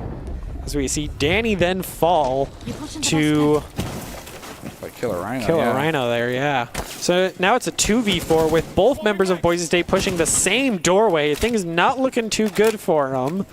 But with Siege, all you got to do is click on head, and then suddenly things can happen. Both ace charges are taken out by the Jaeger. Fox killed Cashman. Did he actually? Yeah, just now. I did not see that, but now he has to win the round, right? That's the prophecy. He has to clutch win it. Fox, this is your time. You got about 10 HP. You'll be put down as the greatest comeback player in the history of Rainbow Six Siege if you can do this. If. It's a 1v3, and he lost. And the air jab goes off, too. The air jab's such a funny ability. Ragdoll physics are so good. It used to be twice as powerful and knock you back just that much farther, but thankfully they turned that off. Boise State now struggling. They were put into a position where they lost early lives, early men, give over the man advantage here to SDSU, and San Diego just really didn't let go of it this time. They held on, able to get some nice counters, although Boise State had a nice idea of getting those kind of cheeky flank rotations, ended up punishing them in the end. Yeah, I think both the Jaeger and Smoke have been San Diego State's strongest picks on defense. That Smoke has denied out Boise State for so long. It's even won them rounds, and it's gotten him kills. Right. And then the Jaeger denied the destruction of the deployable shield, and then that got Ace killed. So we've already seen a ton of value come out of those operators. So now we're going back to the Wamai over a Jaeger, which will be an interesting place here for both sides. And then also the Smoke holding out Dirt Tunnel could win the round again. It won them the last round. They went to basement. So we could see a possible 5-5. I mean, it'd be very atypical of this series so far to see the scores matched and go back and forth. But I do want to consider maybe Boise State has an opportunity to bait the Smokes. Because, I mean, obviously the tunnel is long enough. You can see for quite a distance if you're on the defense side of things. Maybe they fake going into the tunnel full-heartedly and just pivot and go back once the smoke's pulled. I don't know. Yeah, the problem is he has the 3 smoke grenades, and they just last for a little bit too long, which is why he's the best denier in the game, because he can just stall you out if he knows where you are. Reloading. And it also comes down to Boise State's drone game. As we see JUCO currently droning out Dirt Tunnel, seeing that smoke, losing the drone, however. So they know he's there. Will they continue to still try and push it further, like multi-pronged attack? Or will they just be like, all right, every time we try to push the smoke, we haven't been able to do it. Let's refocus our efforts somewhere else. So that way we have another set of eyes or another gadget or so on and so forth. It's tough, right? Because if they don't put pressure there, they allow Smoke to use that fantastic deniability literally anywhere else. It's definitely high risk, high reward here for Boise State as we're on round 10 of the second map. Yeah, stop the music, thank you. Always. Not You got to hear allowed. those footsteps. Why is there even a jukebox in this game? Aesthetic. It's aesthetically annoying. Historically, too. Fox looking for an opportunity. Gotta be careful. We would hate to perish the thought of you perishing so early in the round again. Cashman losing his life damage to Fox. To Fox specifically. Gonna go for the drone here. Trying to see if they can get some information. They do spot one running behind the cover. They know that they're still there, and the rest of this team are trying to do what they can to break through these hatches. Ultrasec able to get one down. Not really able to get one or another one here in the next few months. Shady, though, and Cashman both doing what they can to get themselves dangerously low. Danny, though, will fall to an explosive. C4 through the floor. Shady B doing very well on defense for San Diego here. Becoming the Cashman now. The Cashman. Like the quarter man. Penny man. The change man. Nickel man. Coin man. Coin There you man. go. They'll be a great duo in the next Mega Man game. Fair enough. And so far, despite maybe them thinking that they have an advantage, SDSU, this game is still more of a coin flip where 50-50 they will be able to walk away with this. The health totals, though, on Fox these kills members are not Cashman! good. Fox kills Cashman Let's again. go! Getting stronger and stronger against this player. Not you losing too much life, though. And again, a fantastic pickup here for the side of Boise State. Are they able to do anything with it is the ultimate question, though. Yes, two members of Boise State stack up on the doorway trying to push into site. The other two pushing the other site. Things are not looking good for San Diego State as Diffuser is currently going down. They can hear it going down. We're going to see Dark Eagle end up falling to Sherb, and then Fox taking out Killer Fox. Or Killer Eagle. Killer Rhino. Wow, I can't read. And then Ultrasen getting a double and winning the round. Two doubles, a double-double, if you will, on Boise State now. With Fox being kept alive, both through personal play as well as good rotations and communication, they're able to get two doubles and the round back in their favor. Yeah, Boise played that very well. They got Diffuser down. Members of San Diego State kind of panicked, ran out of their spots, and were just mowed down by the members of Boise State. It was, all in all, a very good attacking/defensive play. It doesn't look like this is called for anything change-wise, although the Vigil looks very interesting to me. Ooh. The Vigil just tells me he wants to roam a lot harder. Because Shady B's pretty much been the only roamer for San Diego. Right. So now Cashman's probably just wants to feel more comfortable. Maybe that's the role he's more comfortable in, and his team's just had to have him be more of an anchor. We don't know. That's possible. I mean, to be honest, we see Cashman at their best when they're able to get Boise State in these consistent 1v1s. And by being able to roam, that's almost guaranteed those opportunities happen more often. Yeah, and definitely Boise State really hasn't. They've been clearing out the building with their drones looking for roamers. The Vigil will be able to hide it, but to some extent, you'll still be like, oh, there's a Vigil somewhere in this area. Right. So I'm curious to see how that might pay off. I'm wondering if he's even running the Boss MG, which is his shotgun rather than his AR for extra meme, but he is running his AR, sadly. He's running the AR. Yeah. I can only hope for extra memes here, but That's only these are for high-level players. They don't like to mess around, especially in a competition. Found the bomb already, very early so far, which is good.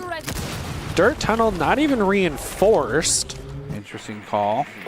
So I think they're just, maybe they're trying to bait Boise State into going dirt tunnel so Smoke can get the value he's been getting so consistently.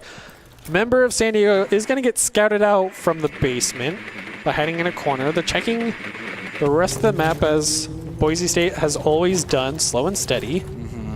Now, I always want to keep an eye on that clock because when it comes down to it, they get somewhere around like the 1 minute mark. That's usually when they start calling things into action. But as we've seen before, that's a little bit too late against a team such as San Diego. Got to see, nice drone work again. Chico trying to do what they can to try and get that information, and it's exactly what you called for, Brenner. Them using that smoke to just completely hold the line of this tunnel for as long as possible. And it's taking crucial seconds off the clock, so it's definitely, giving some value to itself. Yeah, and Boise State definitely has to be also feeling the pressure here as it is match point, and Cashman kills Fox. Things are not looking good for Boise State as that prophecy has just come true. We did, however, see an immediate refrag onto Cashman, taking him out. Vengeance is swift. We'll say that. Although I'm sure Foxman would be very much more happy not being avenged than them just winning the 1v1 in general. But Cashman with that fantastic roamer, able to get themselves in a great position to get the 1-for-1 trade. And Boise State on that drone game found out that smoke is no longer in Dirt Tunnel, but actually just around the corner from the doorway. So that gives them a little bit more space to move up, get a bigger sightline. However, Gemmin is going to then take out Danny. So that smoke just quickly swung the angle, and Danny was not ready and lost that gunfight. We're going to see some quick frag grenades come out. And then Shady taking out another member, Sherb falling. So now it's a 2v4 situation. 2v4 situation. Shady pretty low on health, though. So it could be something that Boise State can go back-to-back with. Taking one shot off on one and using the rest of the clip on someone else could get the 2-for-1 piece.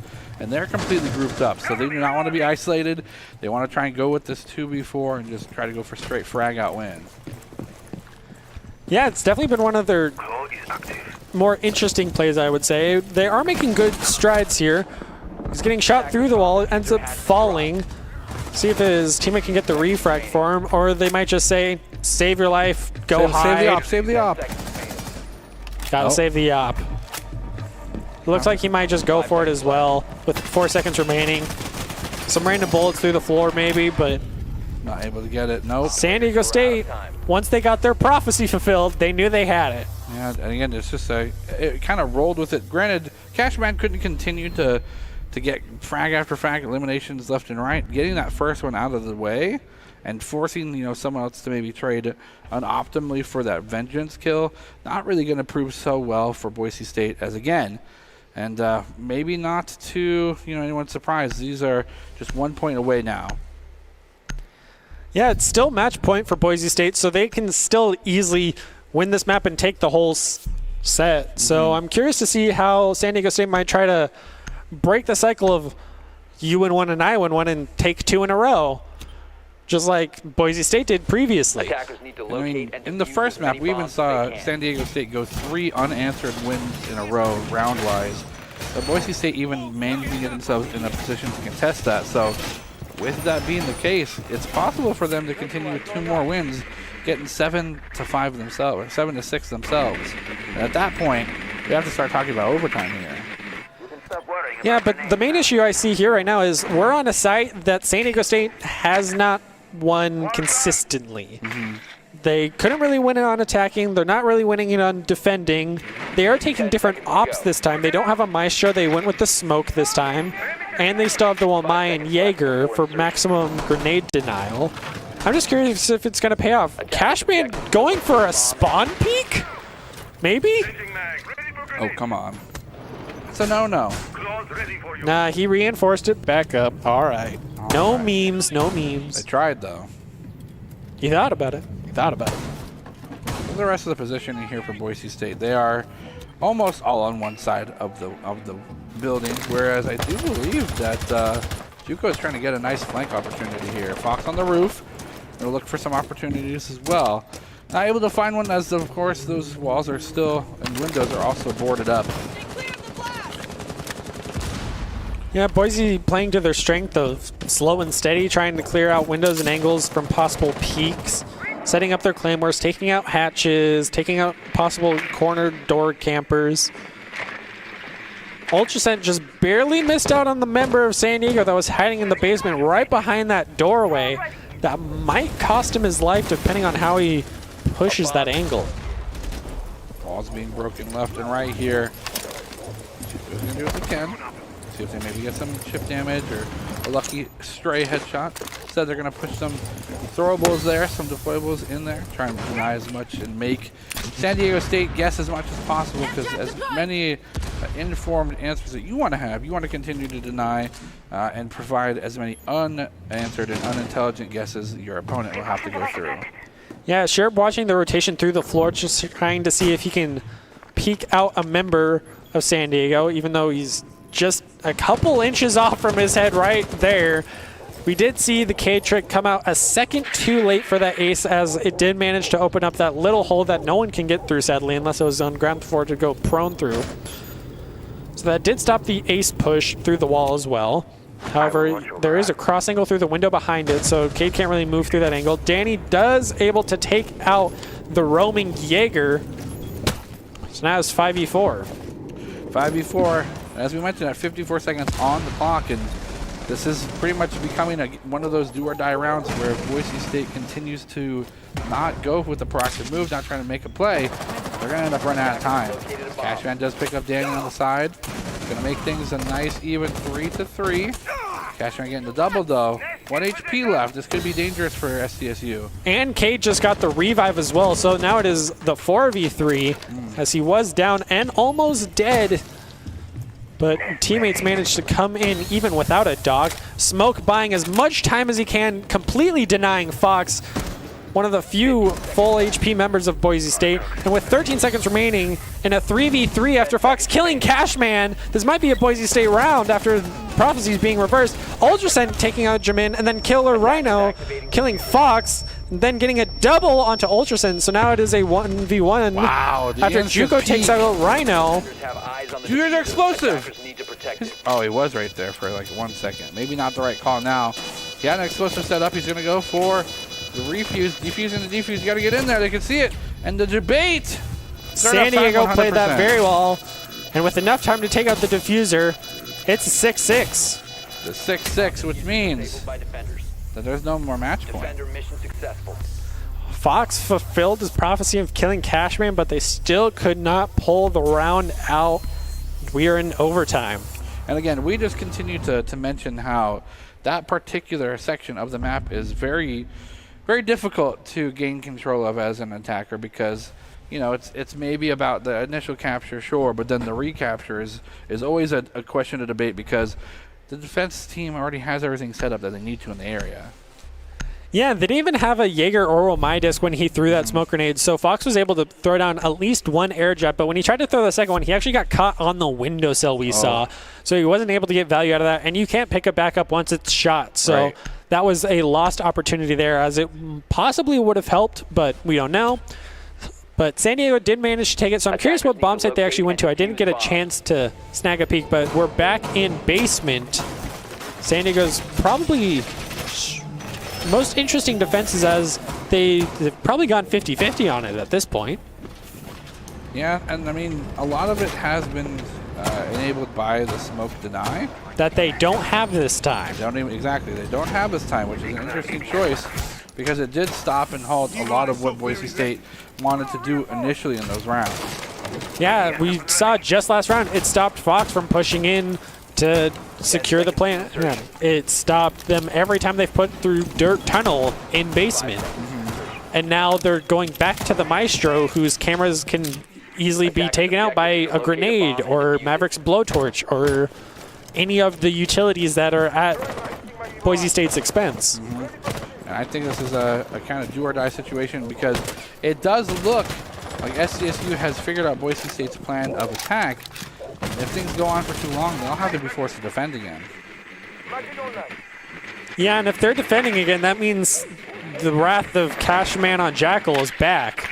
So that'll be definitely an interesting play out, as we see a member of San Diego also camping on the rafters of Garage right by Fox, and a could be Cashman or Shady B. Those have been the two consistent roamers for San Diego since Cashman's been going Vigil.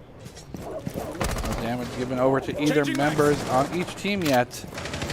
And it's going to continue that way until Danny picks up Cashman, so he's not going to be something to worry about for the rest of the round. Are they able to get more, though, as they continue to push in, breaking down the walls that they deem necessary for this rotation? Is it going to be enough? Here comes the drone, trying to give as much information out as possible. Give that information to those possible flanker players, as I do believe Danny went in a completely different direction, as he's looking for an in here. Yeah, Boise State definitely wants to win this last attacking round before they switch over to defense, because defense is definitely where they're probably on their back foot against San Diego State. San Diego State's attack has been very good. Danny also lost a quarter of his HP in that little engagement, so trying to even things out here, but Boise's still up a whole member as their tradition of slow and steady and occasional droning. Some droning, some steady, some casual. Ultrasec kind of burned through this hatch again, trying to make sure they have the ability to see things happen before maybe their opponent realizes that they can be seen, and use that advantage to win a quick like 1-1 or maybe even a 1-2 there. Yeah, things coming down to the last minute. Boise is definitely going to have to start making moves, and we're going to see some bullets fly real quick. We're going to see the Wamai Frisbee able to deny one of the things that Capitao just shot out. Didn't see what it was. It was probably one of his fire arrows. Right. We're going to see Shady B take out Sherb, one of the very good players from the first map. We're going to see Danny able to then take out Killer Rhino through the wall, making it a 4v3, but Danny's very low on life after that. We're going to see Ace's throwable end up getting destroyed by the Wamai Frisbee. And then Jamin take out Juco, but then Fox takes out Shady B and Dark Eagle. 15 seconds remaining. Jamin then takes out Fox and Ultrascent with a quick walk past a doorway. Tries to go to the diffuser, but with little time remaining, has to go for eliminations. 5 seconds left. 5 seconds has to push it to try to get the kills. They're doing Ring Around the Rosie of the power. Nice. And it manages to secure the kill as the timer hits 0 with bullets ripping through him. Yeah, Fox did a phenomenal job to give Danny the free, pretty much highway access to that defuse site so they can get that started and force SDSU to respond accordingly. But again, off the tail end of a nice play there from Fox, that double kill. Yeah, Danny played that very well. He decided to just give up on diffuser and go for the kills. They did have a little ring around the rosary around that box, but he secured the kills with practically no seconds remaining and won the round. So now they're back on defense in the basement as well. We got Cashman on the Jackal, and the Sledge made a return as well. Yeah, but no clash. No clash. The Mute, Goyo, Valkyrie, Jaeger, and Cade there on Boise State University's side. And again, SCSU possibly for their last round. Going to pull out their own typical loadout there again with that Sledge and the Jackal. We'll see if it pays off for him, especially after not having attacked for so long. They could make little mistakes here and there. And this time we do see the Jaeger come out for BSU, so hopefully he'll get more value than he has on those second floor sites, denying those grenades that have just been flying out of San Diego State. We're back in a very familiar territory. I'm just interested why there was no smoke consideration here for the side of Boise State, considering how powerful those smoke grenades can be. Yeah, smoke denying the entire entryway of Dirt Tunnel and some hatches, the hallways, the doorways, the amount of time he's been buying, and the kills he's secured. Right. We've seen Danny on the smoke. We know that they can easily run this play as players. But I guess this is just their strat. Also, Sherb on the Valkyrie hasn't been getting a ton of value through his cameras that we've seen. So I'm curious why they went back to that as well. Right. But with this being match point, maybe it'll pay off for them and they'll just take it. See how things are rotating here. Again, that kind of conglomerate that we see or used to see in San Diego group up in to make sure that, you know, maybe 3 versus 1 consecutively 3 or 4 times can still work out for them, considering that there's 3 people, 3 sources of damage just training on the same character. Yeah, we're seeing Cashman push down those main stairs to basement so quickly, as 2 members of BSU actually have a cross angle on that doorway, one through the wall and Ultrascent, as Cashman quickly loses a little bit over half of his life just by peeking a doorway. Careful. You really do need to secure this kind of player to make sure that they're out of the count for the rest of the round, because even with that little health burner, I still think that maybe consecutive 1v1s are their thing. I mean, it's definitely worked for him in the past, so if BSU can kind of just play back-to-back, there's no reason why they shouldn't be winning these engagements. True. All members still alive here for both teams, although maybe not for long, as Cashman drops to about 1%. And is maybe going to get chipped out here from any source of damage, maybe even a swift gust of wind be able to knock him over. That's so low on health as Boise State continues their best to hold this, 120 remaining. And again, this is the time historically that San Diego State University likes to put things into motion. So we'll have to see if that's still their intention or they want to be more conservative with their main fragger being so low. I mean, they're definitely being conservative, seeing as there's a minute left in the round, and they haven't even gotten on site. Most of them are at least in basement level. Danny's still holding all of Dirt Tunnel by himself with no one pushing it whatsoever. So that's kind of wasted there, but you can easily turn around and flick on that doorway where 3 members of San Diego State are holding. They haven't done any kitchen push. Cashman ends up falling to Juco. Sherb then falls to Killer Rhino. Danny picks up one on Jamin. And just like that now, again, the explosive matches, these teams meeting at the same location. Some not willing to immediately engage for fear of how many people are there to back them up, but Boise State needs to continue to make these plays in order to get themselves a win. And here comes, I do believe, the defuse here, and this could be it. Yeah, Boise State really cleared that up as members of San Diego just had to push it in to get that defuse down, and as he was defusing, all of his team members fell, and once he was finished, he was taken out, and Ultrasen gets the win by taking out the diffuser. Boise State 2-0 hard-fought victory. That Absolutely. That's an so understatement. true after these back-and-forth matches. Yeah, but Boise State taking it away. Again, for those just joining, you just missed Boise State going 2-0 against San Diego State University in the Faceit Collegiate R6 League. And what a fantastic showing. I recommend, getting that sub button downloaded because you want to get this VOD here. And again, thank you for that. That was such a sweat-inducing game, I'm sure, for everyone involved. To be honest, though, we have more than that going on here. Talk about sweat-inducing. The Black Box VR Winter Invitational is supported by Bang. They're a fantastic sponsor of us, and they do a fantastic job of making sure that working out is not only fun, but super enjoyable if you're a nerd such as myself.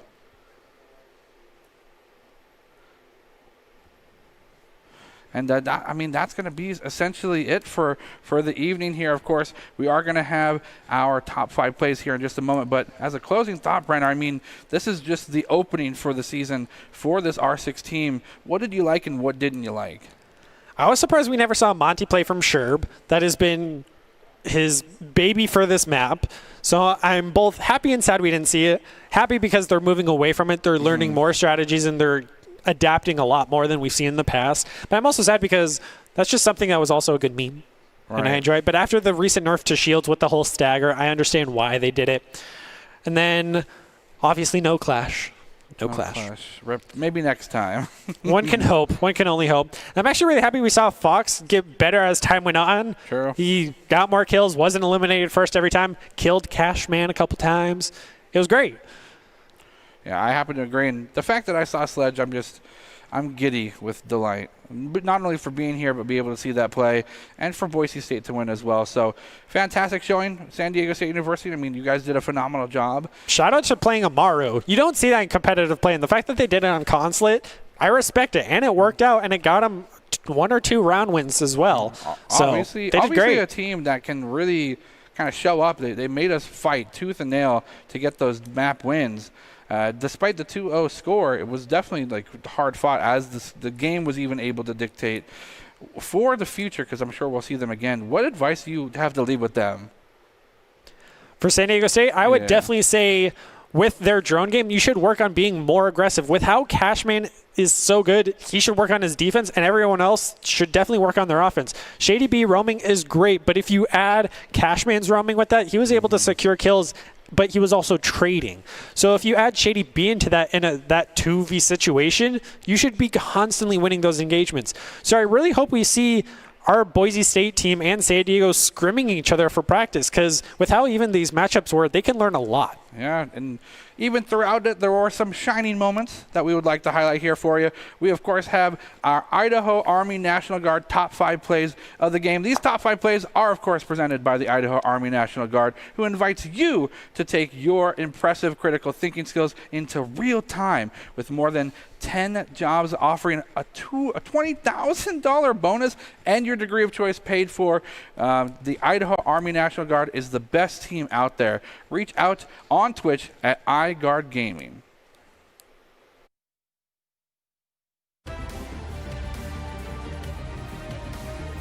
Electricity strat of San Diego not running a Cade or Bandit and just going for the mute. We're going to see Danny take out Shady B on first floor as well.